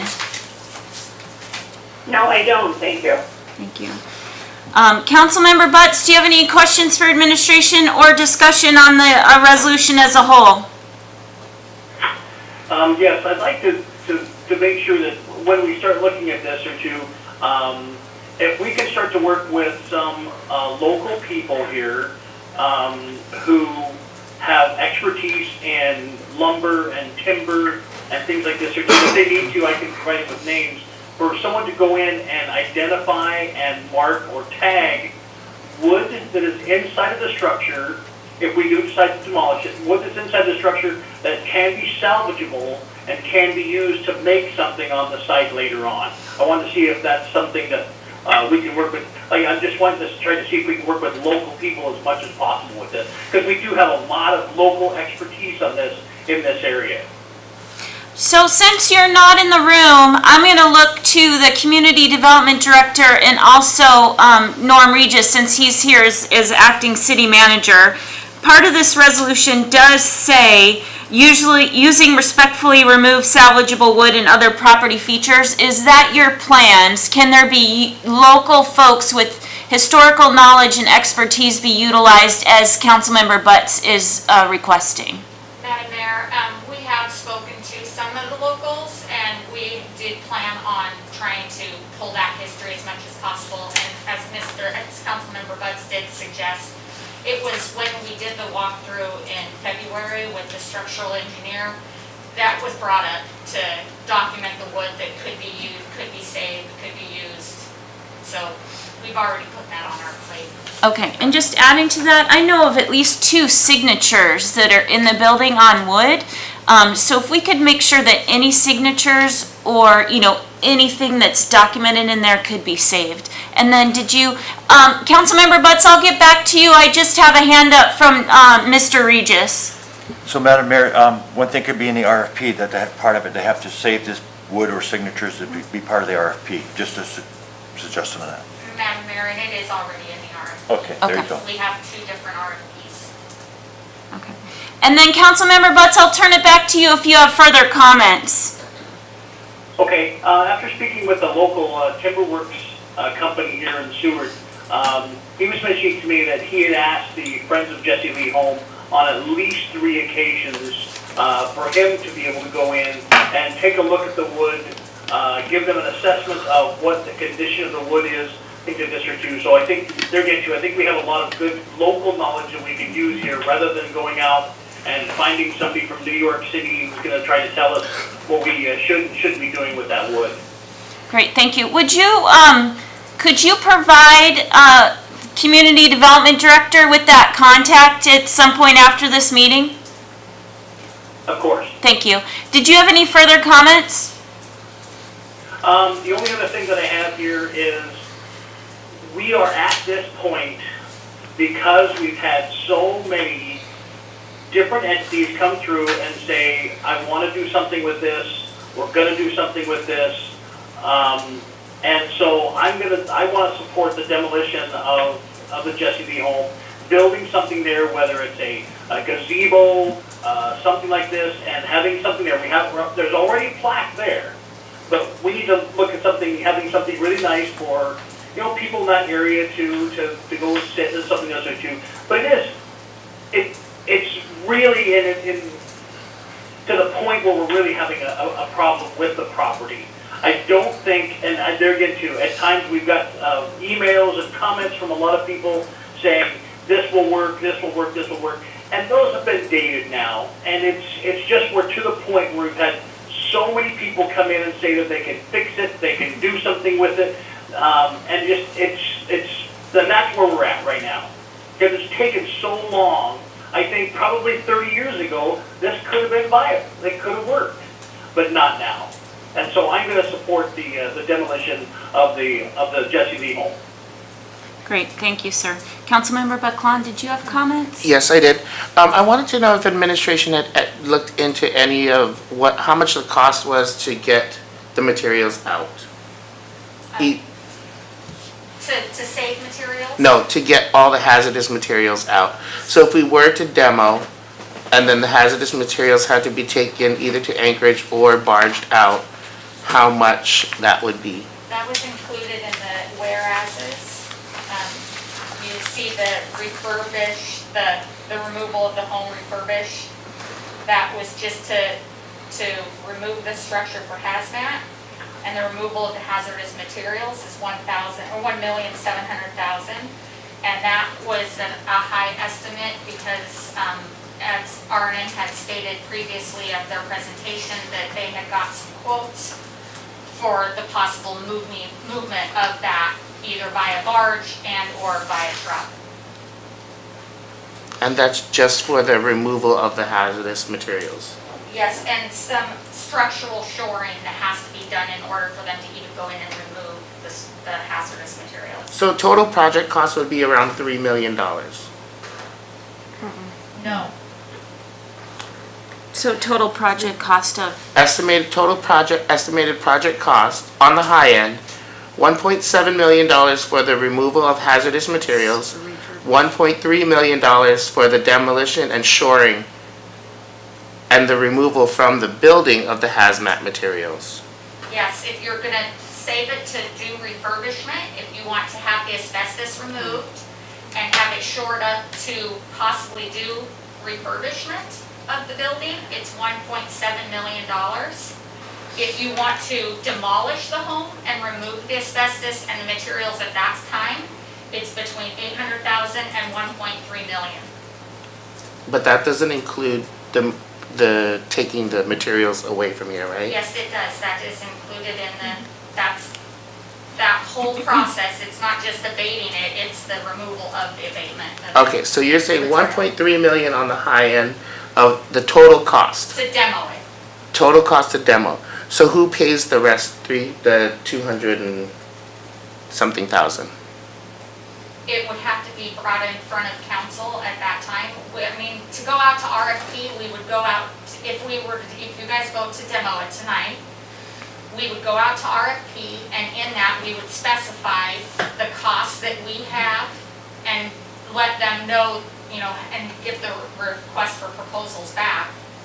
And then somebody could come in and say, that's why we have the number of 800,000 to 1.3 million. Somebody could come in and say, for 800,000, I can do it all, and here's how I can do it. So that's another estimate, and these are all estimated costs. So it could possibly cost us $200,000 to finish demolition, period. If we voted on demolition, it would still be a cost to the taxpayers of about 200 something million if it was on the high end. Above the grant. Yeah. Above the grant. Right. Okay, thank you. That's all. Did you have any other further comments? I can give you the floor if you'd like to. No. Okay, thank you. Councilmember Osenga? Yeah, I would have to say that I would agree with Councilmember Butts in the fact that the reason why we are here today right now is that this has been looked at a number of times, and each time it was looked at, it failed. So I will be voting for this, for demolition. It's just time, in my view. Great, thank you. Vice Mayor McClure? Yeah, well, basically, I agree with Councilmember Butts and Osenga. I've been here for 70 years in Seward, and I'm a fourth generation Sewardite. I'm one of the people, like many that testified, that went to school with kids from Jesse Lee, and I also was with the Methodist Church, and so all those kids were made to come to our church. And there were some good times and some bad times, okay? But aside, and I'm sensitive, obviously, if you know me, to history. So it's a tough one to think about what we're doing in the sense of maybe, as some people have said, destroying history, but we're not. It's a building that was being broken into when I was still in high school, and I'm old. It's a hazard, it's time. And even though I wasn't here, I was away for my career, I'm very aware of the failed efforts to do something with it. So I think this is an absolute thing we need to do, is get on with it, and then have some public input, like meetings about what to do as a memorial and how to do it. And I like the idea, since I've got the floor, of preserving what we can of, if there are signatures, maybe not the graffiti, but the actual signatures. I know there's some graffiti in there. And all of that. But anyway, I will be voting for this resolution too. Great, thank you. Well, I have a couple comments. I wanted on the record that, I believe from what I've been reading, Seward is being painted in a light that we don't respect our history. And right now, we're looking at a situation where we're talking about a building. We have the opportunity to preserve the history and the legacy of a very important structure to the Alaska people. But it doesn't mean that we have to preserve the building. Within this grant, there is a stipulation from SHPO that we gather all the records, we have those available, we make a brochure so that people can research those, reference those. Those will be kept in the permanent vault with the City of Seward, and then also there'll be options, or that curriculum, that gathering will be at either the museum or the library. So information will be more easy for people to find. We have these Family After All books. Seward loves history. We want to preserve the legacy of this important institution in Seward. I think the spirit and purpose of what we're moving forward with is important, and we've all talked about on the record that we want as much of that building to be preserved as possible. And also, I'm looking at the community development director and the acting city manager that's here now. We want to have a follow-up community meeting. This is a community issue that we want to find out what folks want to have on site. What I think a pavilion is a great idea, a playground. There's many people that talked about, an homage with either a children's museum or a daycare. I think all those things are important, preserving the importance of that site. So I'll just check through and see if there's any further comments. Councilmember Cease, did you have anything else tonight? No. Thank you. Oh, just a minute. Yes? Oh, no. Okay, thank you. Councilmember Butts, anything to add? No. Councilmember Baclan? No. Councilmember Osenga? No. And then Vice Mayor McClure? Great. Madam Clerk, we are ready to call the vote. Voting on Resolution 20-052. Butts? Yes. Baclan? Yes. McClure? Yes. Osenga? Yes. Cease? Councilmember Cease? Oh, I'm sorry, no. You want me on mute, and I'm sorry. No, I don't want it. Mayor Terry? Yes. That resolution is approved. Thank you. Next on the agenda is items postponed from previous agenda. It's Resolution 2020-051. If you could read the title into the agenda, into the minutes, please. Resolution 20-051 is accepting $5,324,326 from the state of Alaska under the Coronavirus Aid, Relief, and Economic Security Act. This Now- resolution was brought forward on June 22nd and postponed to tonight. The main motion is on the floor. Yeah, so we do not have to make a motion to put this on the floor. The current resolution is on the floor. But I'll bring your attention to page 223, and I'm going to go ahead and make the motion to approve substitute resolution 2020-051. If I get a second, I'll speak to that. I will second that. So by making a motion for the substitute resolution, it in effect makes all the amendments so it matches what's on page 2023. I'll speak to it first because I had a lot of questions to the attorney, and then I'll look to administration and make sure I cover it. So my concerns looking at this substitute resolution is there's not a lot of substance. Basically what this resolution says is we accept the money, thank you, you know, that's it. That's cut and dry. We are accepting the CARES Act funds. So my concerns with the attorney were on the previous resolution, there was much more language that talks about how we were accepting the funds to be able to distribute to small businesses and employee. It talked about the disruption with COVID. It had some more stipulations about how they would be accepted in three distributions. It had some funding account numbers in there. And when I spoke to the attorney, it is open and general for us tonight because we already have set and we've already published our special meeting for Wednesday on coming up with a distribution plan for our small businesses and getting the CARES Act funds on the street. So tonight, if we just accept, if we approve the substitute resolution with just a thank you State of Alaska, we won't have to walk back or worry about anything that we might do on Wednesday night, subsequently changing this resolution and causing issues accepting the funds. So I'll turn it over to administration and see if I missed anything. Madam Mayor, I believe you reached the points out that we just need to accept the money. You have the meeting coming up on Wednesday to decide how the money is going to be dispersed.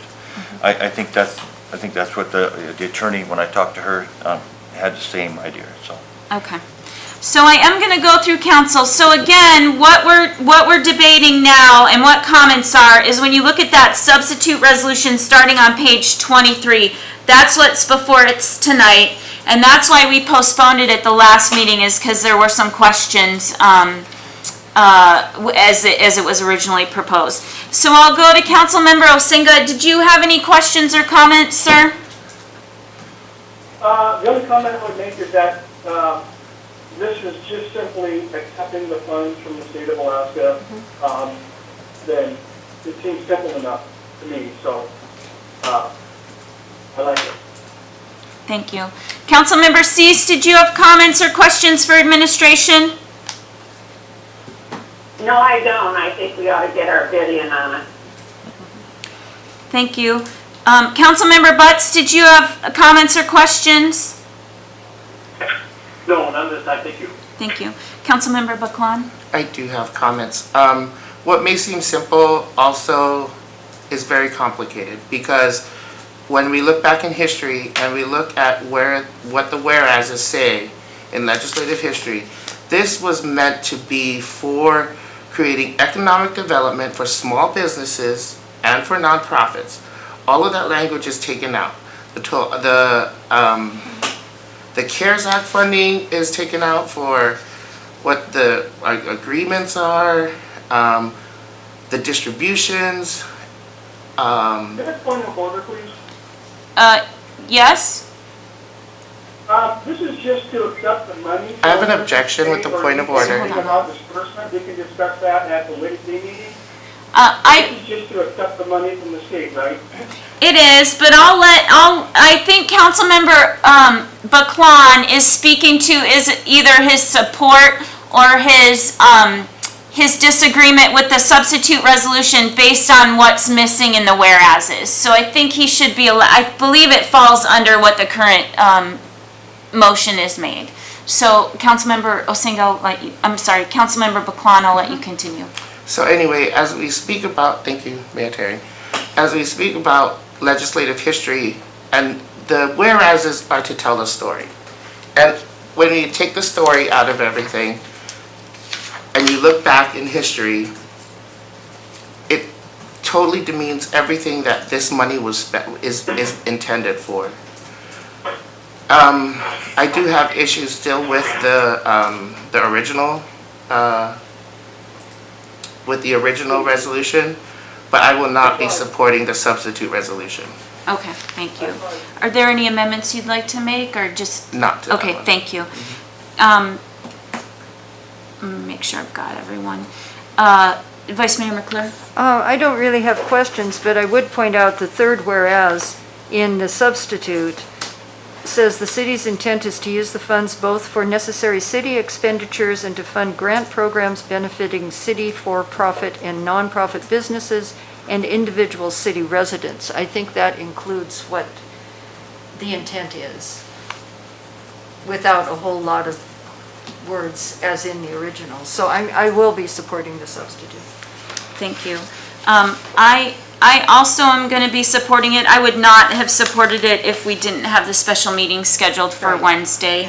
I do want to say, though, just to be clear, if this passes, we will not be discussing the resolution 2020-051 as previously postponed. So if this passes, this resolution is what passes tonight and will take into effect. So I just want that to be really clear that that's the motion on the floor right now.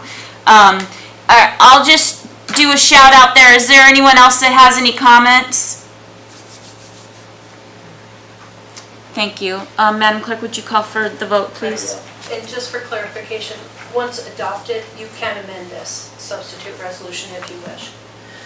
So the motion is... Oh, I see. It's not on for approval, it's on for... You're gonna adopt the substitute, and then that becomes amendable if you wish to make amendments to that. Okay. Adopting the substitute resolution. Cease?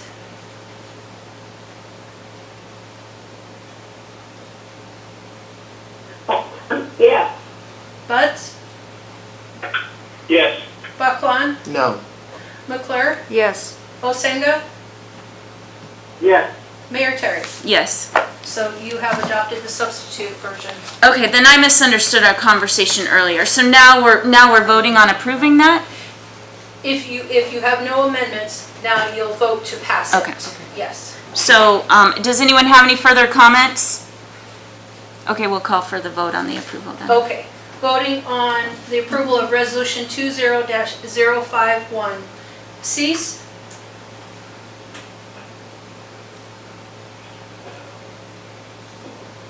Councilmember Cease? Yes.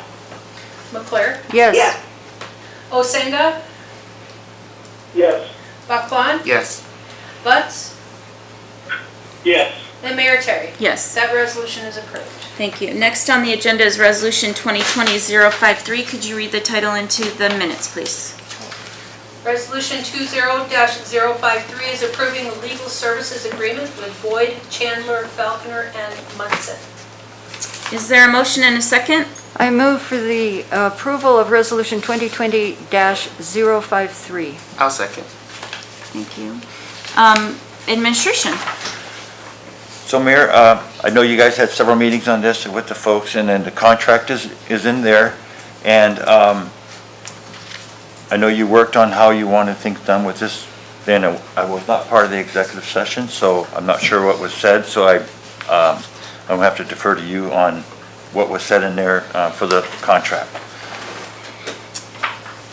Great. Well, let's go through for comments and if there's any questions. Councilmember Osenga?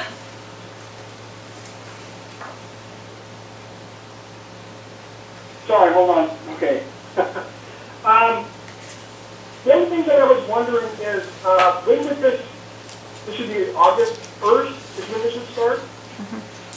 That's what- Yes, sir, that's what I see on page 234.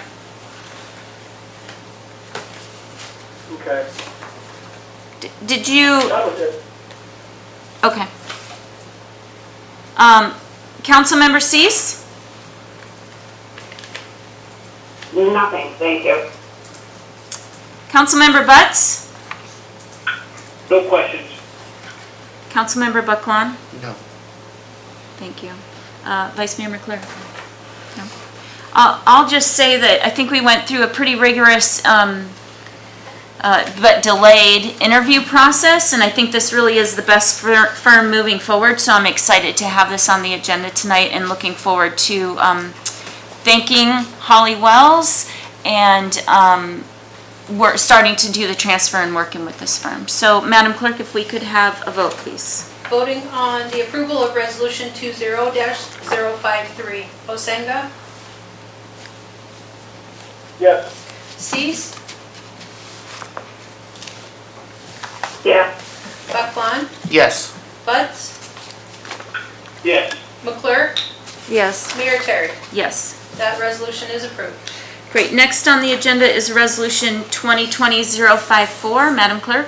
Resolution 20-054 is authorizing the appropriation of $500,000 from one or more sources: the city's commercial passenger vessel fund, the general fund unassigned fund balance, and/or CARES Act funding, to the Seward Association for the Advancement of Marine Sciences, doing business as the Alaska Sea Life Center, for emergency COVID-19 relief purposes with stipulations. Thank you. Before we have a motion on the floor, I'm going to pass the gavel to the Assistant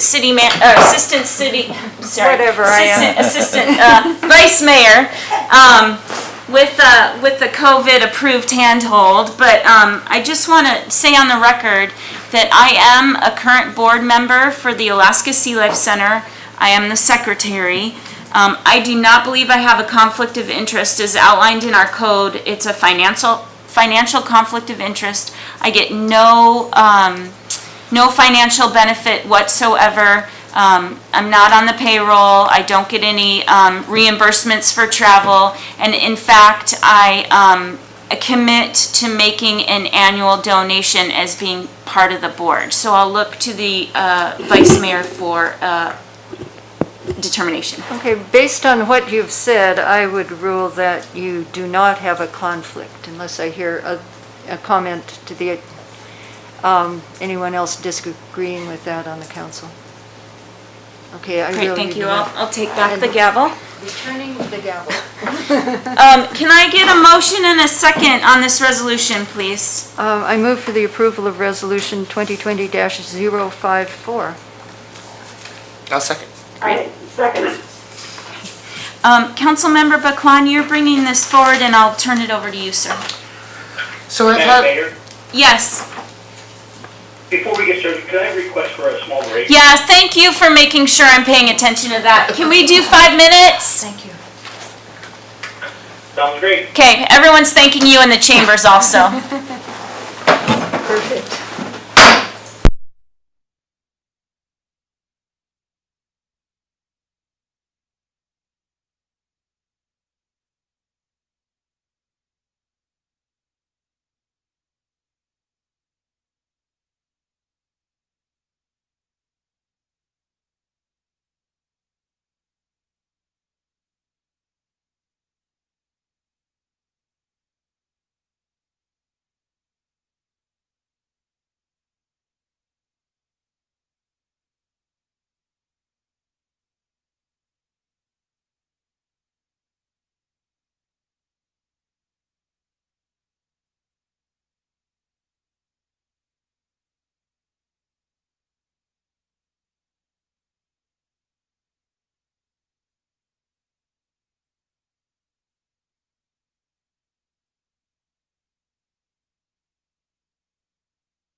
I gave you enough time. Councilmember Osenga, are you back with us also? Yes, I am. Thank you. Councilmember Cease?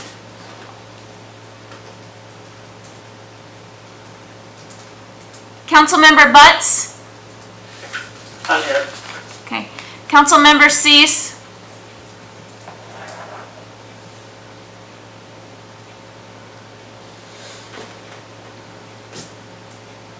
We'll give her a second.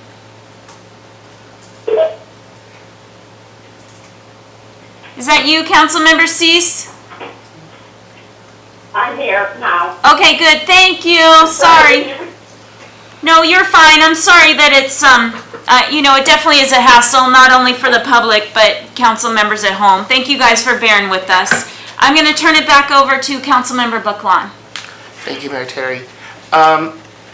Since the pandemic had started and the Alaska Sea Life Center had came and gave presentations about the fiscal problems that they were facing and where they were standing at, I had numerous conversations with the director, Tara Reamer, and I think a lot of the I had many concerns. One, about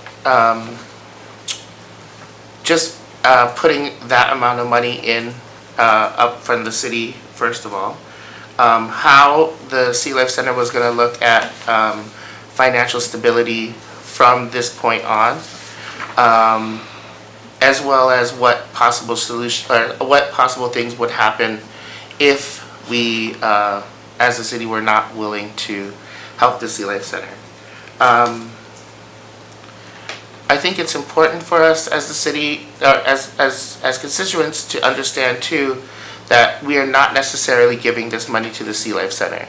This is a pledge that the city is agreeing to, that they will raise the rest of the $1.8 to $2 million that they need to become whole, to be operational next summer. Being in business downtown, and working for businesses downtown, it is one of the big drivers for the downtown businesses, for people to come down, spend their time, go to the local businesses, as well as going to the Sea Life Center, as well as enjoy charters and the family members who are not going or who have children.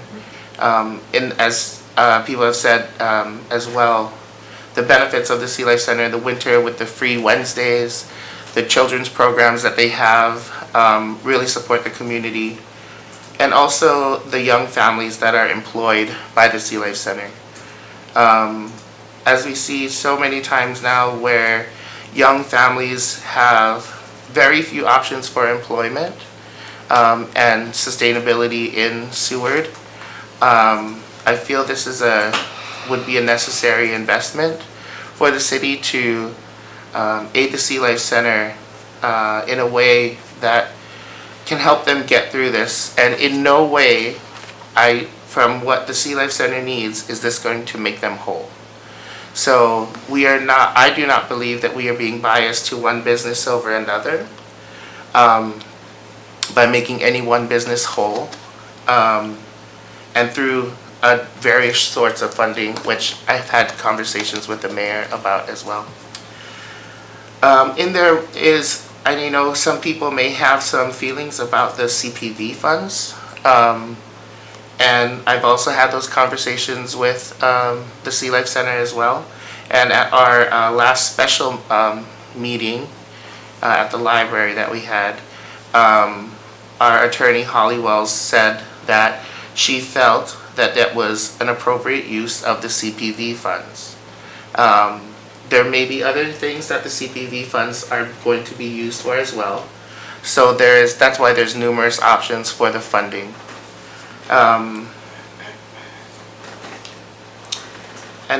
basically that was why I brought this forward, with help from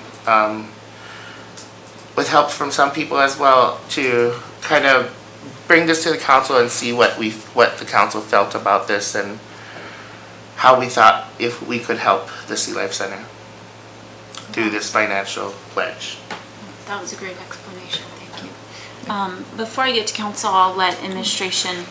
Madam Mayor, council members, so I talked with Councilmember Pecan last week, and so the attorney and I talked, and she reached out to the cruise line agency for about the CPV money, and they told the attorney that money could possibly be used for this, but it would have to go to their board of directors, and their meeting is not till October, November.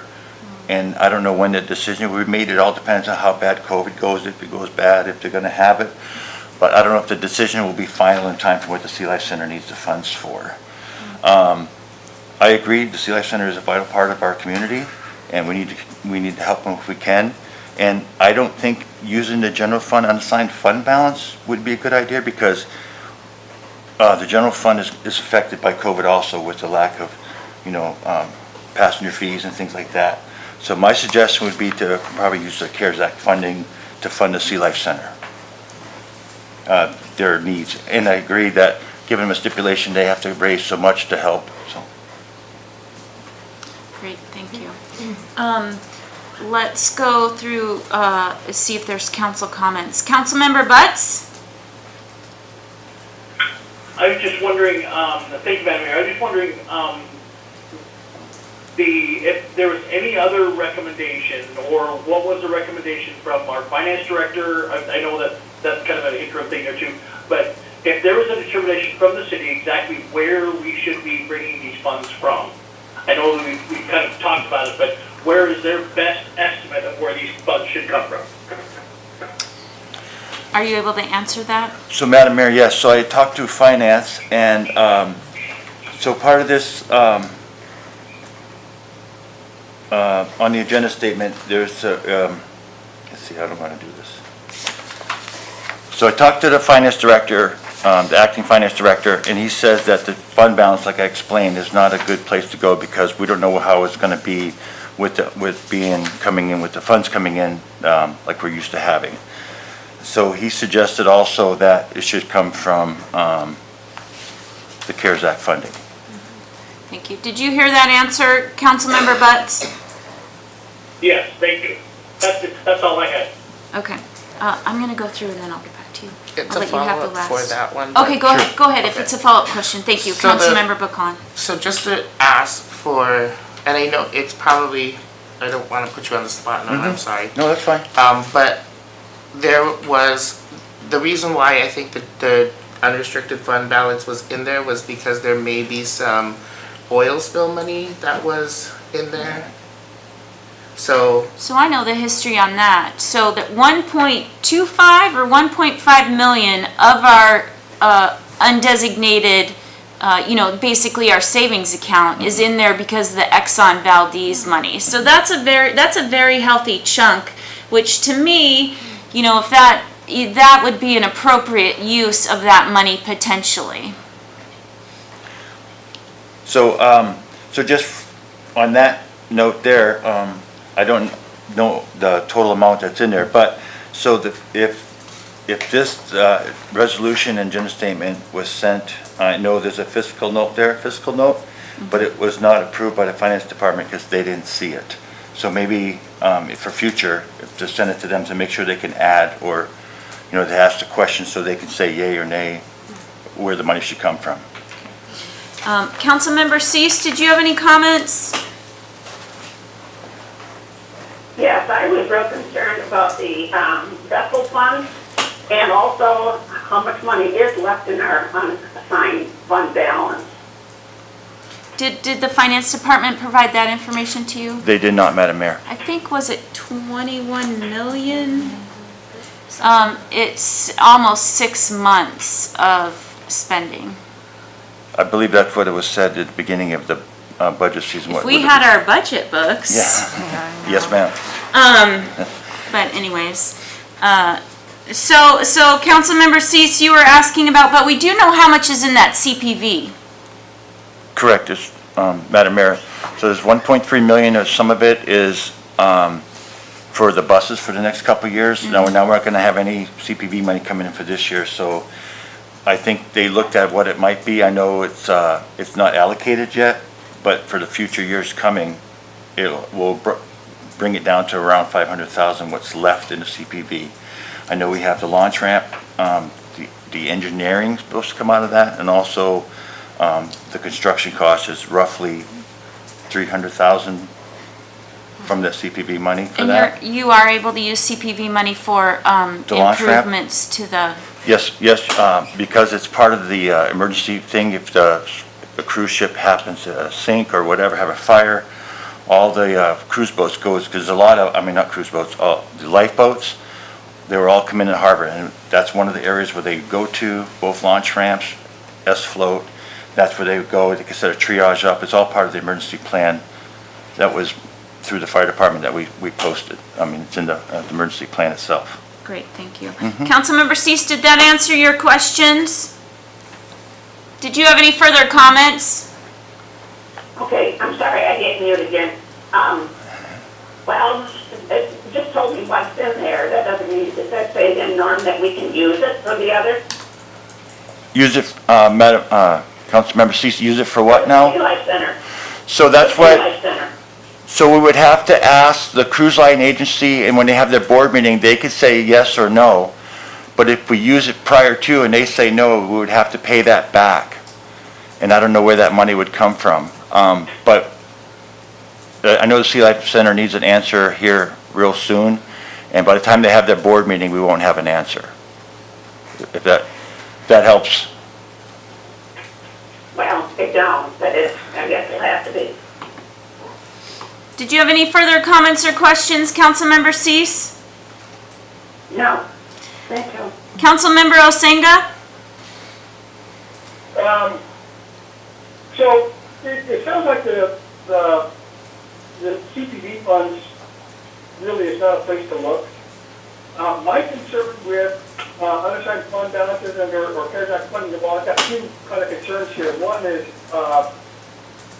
we're going to be short getting any kind of funds from sales tax or from our lack of visitors here this year. Next year or the year after, we're going to be kind of strapped. CARES Act funding, I would like to try that, but I would rather do that through the entire CARES Act meeting instead of just separating out the Sea Life Center by itself. But I have concerns about our funding for the next couple of years and how we're going to look financially in the city. Did you have any other, did you want to suggest any other funding options, or just thinking out loud? I don't really have any ideas for any other funding. I'm just saying that I'm worried about what our financial status is going to be like in the next couple of years. And like Norm Regis said, that the passenger vessel fund probably is not going to be something that we look at. So I don't have really any ideas for this. Okay, thank you, sir. Thank you, sir. I was just looking for clarification. Did you have further comments? No. Okay, thank you. Sorry, being on the phone, I wasn't, I just was making sure that I was giving you ample time to discuss. Vice Mayor McClure? Yeah, I have a couple comments. I want to thank Councilmember Baclan. I was going to work with him on this, and he took over, and I was speaking with Tara, and she said, oh, Tony's got it, so I appreciate that. I didn't have to do any of the heavy lifting. I like the idea of the Section 2, all of that. They are committing to raise 1.3 million, and if they don't, we aren't committed to the 500,000. But if they don't raise the money and we don't commit the 500,000, they may begin closing at the end of September. And everything aside, I don't want Seward to lose the Sea Life Center. My Aunt Lee was instrumental in its formation when she was here in mayor, and we use the Sea Life Center for a lot of things. So I'm going to vote for this, and I'm optimistic that we could use, if possible, I was the one that spoke against using the CPV funds because of some experiences with the borough, but if it could happen, that would be great, I think, or the CARES money. We'll just have to see when the time comes, but this will give them the chance to say to the state, look, the city of Seward wants the Sea Life Center to succeed. The Sea Life Center can say that they have our backing, and I think that's going to be very important in their fundraising effort that's really going to have to go like crazy in the next couple months. So anyway, I'll be voting for this. Let me speak and then I'll give you last chance at the apple.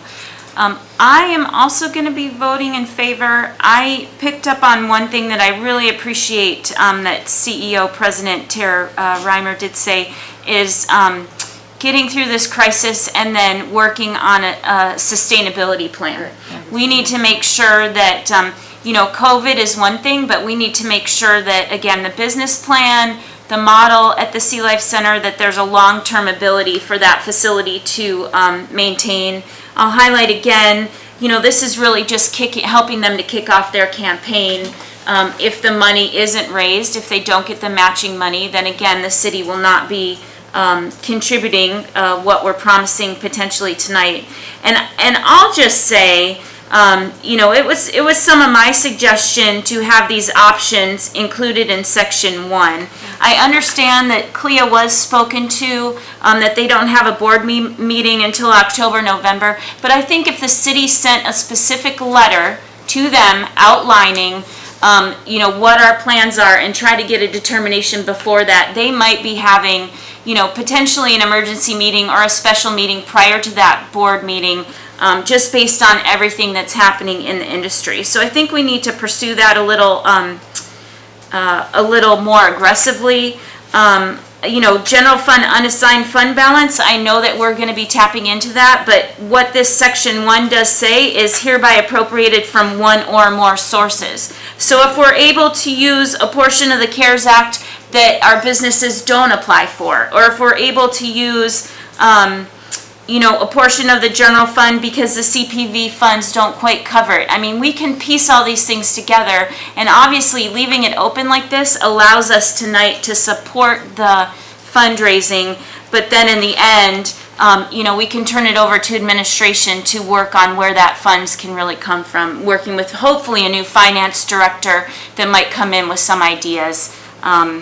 So that's why I'm going to be voting for this resolution. I think that we're at a juncture where if we don't want another abandoned structure in Seward, we need to at least put in good faith effort to give this organization tools to be successful. And Councilmember Bucklawn, since you're the sponsoring member, I'll give you the last comments.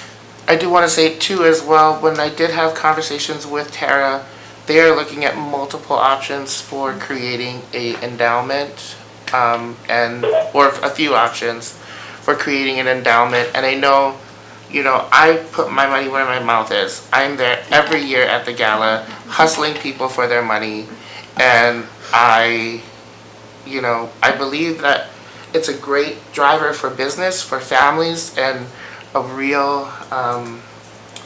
they do a real service to our community. So hopefully we can look towards the future and helping to stabilize them and looking at a bright future for them.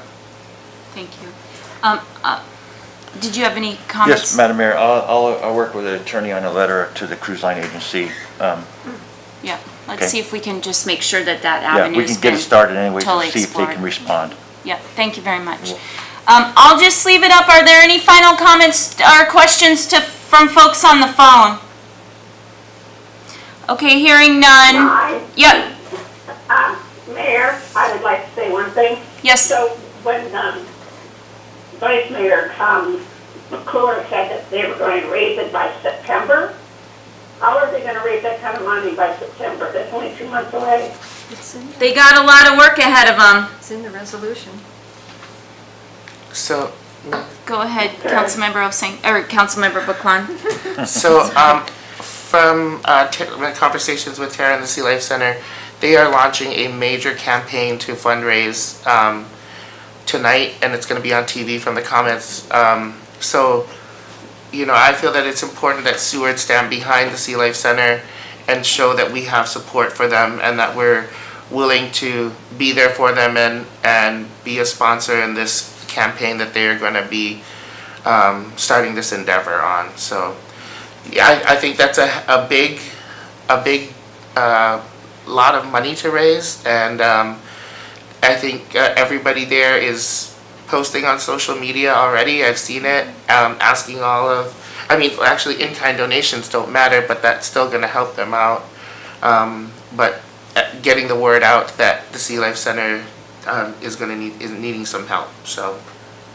So, Councilmember Cease, if you look at the second whereas clause before the sections begin, it does say that the Sea Life Center must fill this revenue gap by September 30th or will be forced to make the decision to close its door permanently. So I think that timing is based on potentially closing down the center.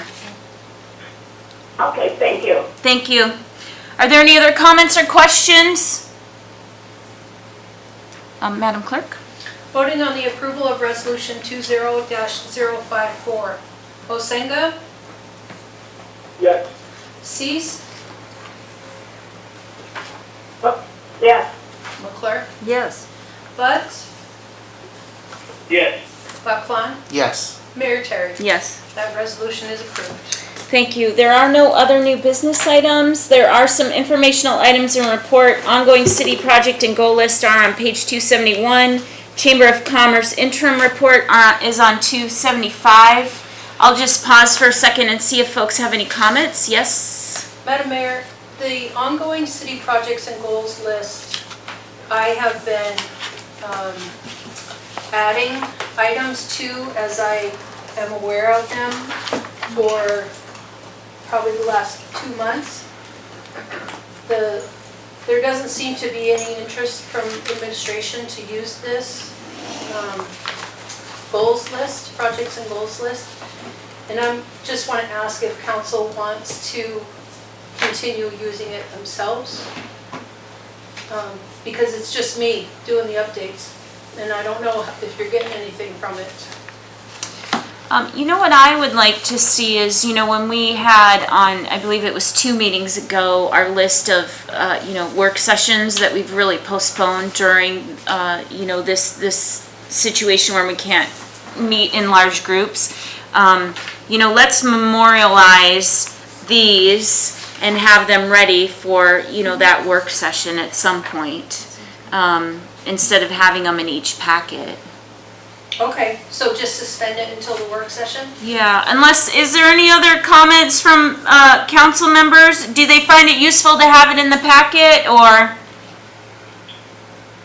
No, that's a C, no. Butts, did you have any comments? No. Osenga, what are your feelings on including it in the packet? It doesn't bother me if they're not.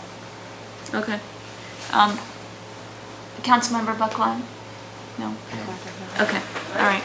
Thank you. I did have one question. Yes, please. I thought you were gonna pause for the chamber report. Yep. But I think a lot of people have been contacting me about CARES funding and things like that, so I just want, Tim's always been very helpful Yeah. to businesses, and if you feel that you are in, and he posted that in the chamber report, so that's why I'm saying that, but if you feel that you're lost and you don't know what to do, and because there's another round of funding right now that's being made available, and people are asking, should I apply for this or should I wait for this? I think that's one of the places that you can get a really good answer from. I'm not an expert on it. I try to follow it as much as I can. But Tim's phone number is on here, and this is on the Kenai Peninsula Economic Development District webpage, and it is 907-283-3335. Okay. So if you have any specific questions to that, please ask him, and he's so helpful. Madam Mayor, are we in comments now? No, we're under informational items and reports, the Chamber of Commerce interim report. Okay, thank you. Thank you. And then I might just add to that with this chamber report to say Tim Dillon will be at our meeting on Wednesday, and he's Oh. actually in Seward this week. So if folks reach out to him, they might be able to, I'm sure he's watching, and I don't mean to obligate him, but they might be able to meet in person. And also, if they want to call our local chamber, Jason Bickling is the chamber director, that's who put the report in the packet. He would probably at least be able to direct people to the right folks, so, thank you. Next on the agenda is citizen comments. Madam Clerk, did we have citizen comments? We do. We have one citizen, and it's a call out to Tara Reamer.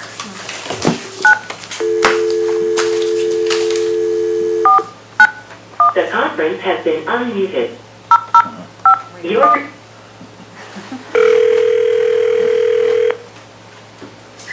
Hello, this is Sarah. Hi Tara, it's Brenda. You're with council, and you have 5 minutes for citizen comments. Thank you, Brenda, and thank you, Mayor Terry and Council. I won't take nearly the 5 minutes. Just wanted to say thank you so much for the unanimous passing of that resolution. The Alaska Sea Life Center is incredibly grateful to you for putting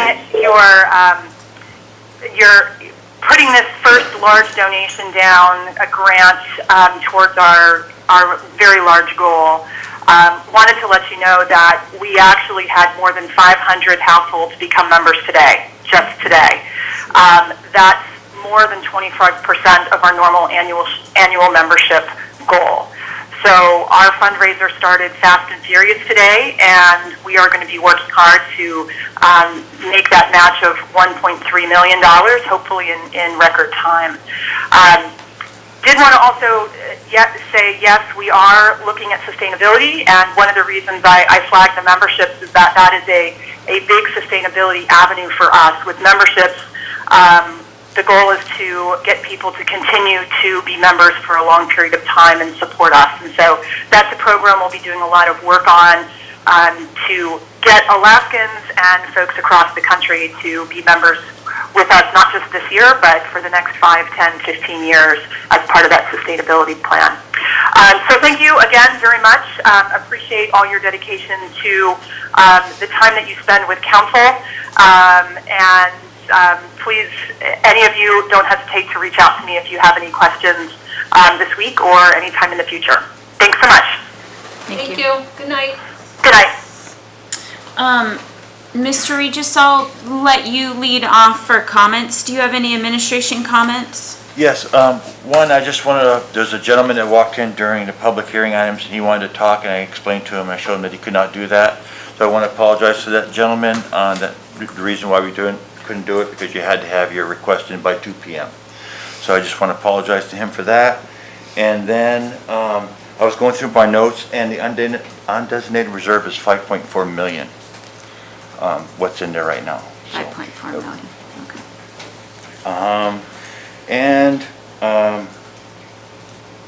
Just challenging everybody to donate to the Sea Life Center. I donated today, donate. So, thank you. Thank you. Now we'll go through council members. Councilmember Osinga, we'll start with you, sir. Thank you, Madam Mayor. I'm going to screw up the names, but I wanted to thank Dr. Morin and Leslie Phelps from our work session earlier today. I didn't get a chance to do that. And welcome Corey to the election department as interim, I guess. And then wanted to make a comment. I believe it was Mayor Terry who said that we really, we're not theaters of history, and we're not theaters of legacy such as the Sea Life, the Jesse Holcomb. But I just feel that we have reached a point, and I would hope that something can be done, saving beams or wood or something, a pavilion, something nice to be made out of parts of that, and we can preserve that heritage and history. The building itself has so run down and been, well, just run down and practically destroyed. I'm surprised it didn't fall in on itself yet. It was just a point that this had to be done. So thanks to everybody who made comments, and thanks Tony for all the work, and just thank you. Great, thank you. Councilmember Cease? Okay, I'd like to thank everybody for the comments and for the write-up from Trish and Neil. And also Tony for all of your work. And I hope everything goes well for all of us. So that's it. I'm ready to sign off almost. Thank you. Councilmember Butts? Thank you, Madam Mayor. Also wanted to give a shout out to and a thanks to our previous attorney there too for their service that they had with us there too. I wanted to also thank the fire chief for such a wonderful report. I don't know if anybody else noticed in the council packet. It's a really well informed report about what's going on with the fire department. Wanted everybody to remember there again too, right behind, if you're watching, right behind the mayor there about the census. There's always still time for the census to get that filled out. And then last, I wanted to just make a quick comment about public comments. I would ask people to, when they do put in their council comments, they send them in to the clerk, to be kind. Sometimes people will hide behind the convenient anonymity of an email or something else like this because they won't stand up in the meeting and own the words that they're saying. If they're going to be critical, if they're going to blame, if they're going to cast aspersions on the council and accusations and things like this or too, please be kind in what you're saying there too. And I realize at this time, in our lives right now, a lot of people are being, feeling angry, feeling scared, not sure what they're doing there too. I just wanted to make sure I put it out there to everybody. We're trying our best. We're not out here to steal people's monies and kids' lollipops. We're out here trying our best to get through this whole situation together.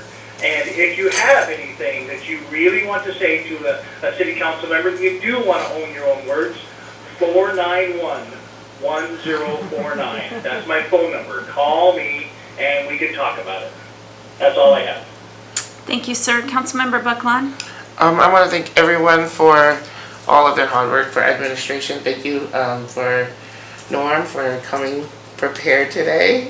I was very happy to have you with those numbers, and I appreciate that hard work. And I know I also got a comment from somebody saying about the pullout out by Nash Road. Looks great. It was Carol Griswold, and she said there's order there, and people are throwing their trash away there, and the signs are up, so people are being more responsible there. So thank you for putting that dumpster out there and getting that area straightened up. I would like to also say that the Seward Pride Alliance is coming out with our alphabet soup online, and that's a question and answer panel. The questions are already submitted, but that will be coming out on our social media, as well as we are celebrating Pride at the end of July because of the pandemic. So thank you to the businesses who put up flags to show their support. And I think earlier in the work session too, I would like to say that I'm so happy that Mr. Ambrosiani acknowledged the small businesses who took the right steps when the cases were starting to rise, and closed down voluntarily and did that responsible thing. That being said, if you are sick, if you do not feel well, if you are infected or have the virus, please be responsible. Please stay at home. Please quarantine. We don't need people telling on other people where they're going, what they're doing. Just be responsible and be kind and courteous to others. Stay at home. If you need anything, Neighbors Helping Neighbors is now full on launching. Fill out their worksheet online. If you need any guidance for that program, you can call me 907-422-7320, and I can help you get in touch with Christiana, who's hosting that, and the clerk put out information, so thank you, Madam Clerk, for that information going out. So if you need people to go shopping for you, or you need post office, or whatever you need, stay at home, quarantine, do the right thing, and there are people that will help you here. So Thank you. Thank you, Councilmember. Vice Mayor McClure? It's always interesting to come towards the end, and I echo everything everybody said, particularly the, if you are sick, stay home, because we don't want this to spread anymore, and we don't want to go to Code Orange. So, and we did not go to Code Orange. I agree, the fire department report is really interesting, and for those of you that, you know, it's good reading, that see how much they do. I'm disappointed we did not have a borough assembly report, because there's some things that happened that I'd like people to be aware of, so I'm hoping we get a thorough report next time, or else I'll speak to some of those things. This was an amazing meeting. In 2.5 hours here, we accomplished so many things. Earth-shaking decisions, really, I think. 2 of them in particular. We've moved forward with Jesse Lee Home. That's a huge step. We've committed to potentially aiding the Sea Life Center if they can come up with a match. That's a huge step, and thank you, Tony, for doing with that. We accepted the CARES money, $5 million. Now, on Wednesday, we'll start talking about how to disperse it, and that's another huge thing. So, and in the midst of all that, we're still in this pandemic and getting all sorts of stressors in our lives, but yet we're moving along. So I'm really proud of our council tonight. I think this is all working pretty well, and I think you'll see most of us in the room on Wednesday. I'm thinking that will happen, because it's better to have us distanced but together than, I think, so. And I guess that's all I got. Thank you. So just to build off of that, Wednesday, 6 o'clock, and the special meeting packet has already been published, so the comment procedure for that is on the city website, if you would like to make comments on that once you review that. I think Councilmember Osenga had a great point. Could we send a note to the public health nurse and also to Eric, and just thank them for their time attending, and it was great to have a representative from not only Providence and the CHC here, so that was very helpful also. In this instance, with our spike, we did not go to Code Orange, and it appears that that was the correct step to do. And as a number of people have mentioned, that's because businesses took personal responsibility, individuals took personal responsibilities, and I think I'm hoping that people do participate, whether they agree or don't agree with our mandates that we have in place. And that's to keep our businesses open. And I love how people say, follow the money. Yes, follow the money. It's so that your neighbors have livelihoods. It's so that the small businesses can stay in operation. It's so that workers can continue to work this summer.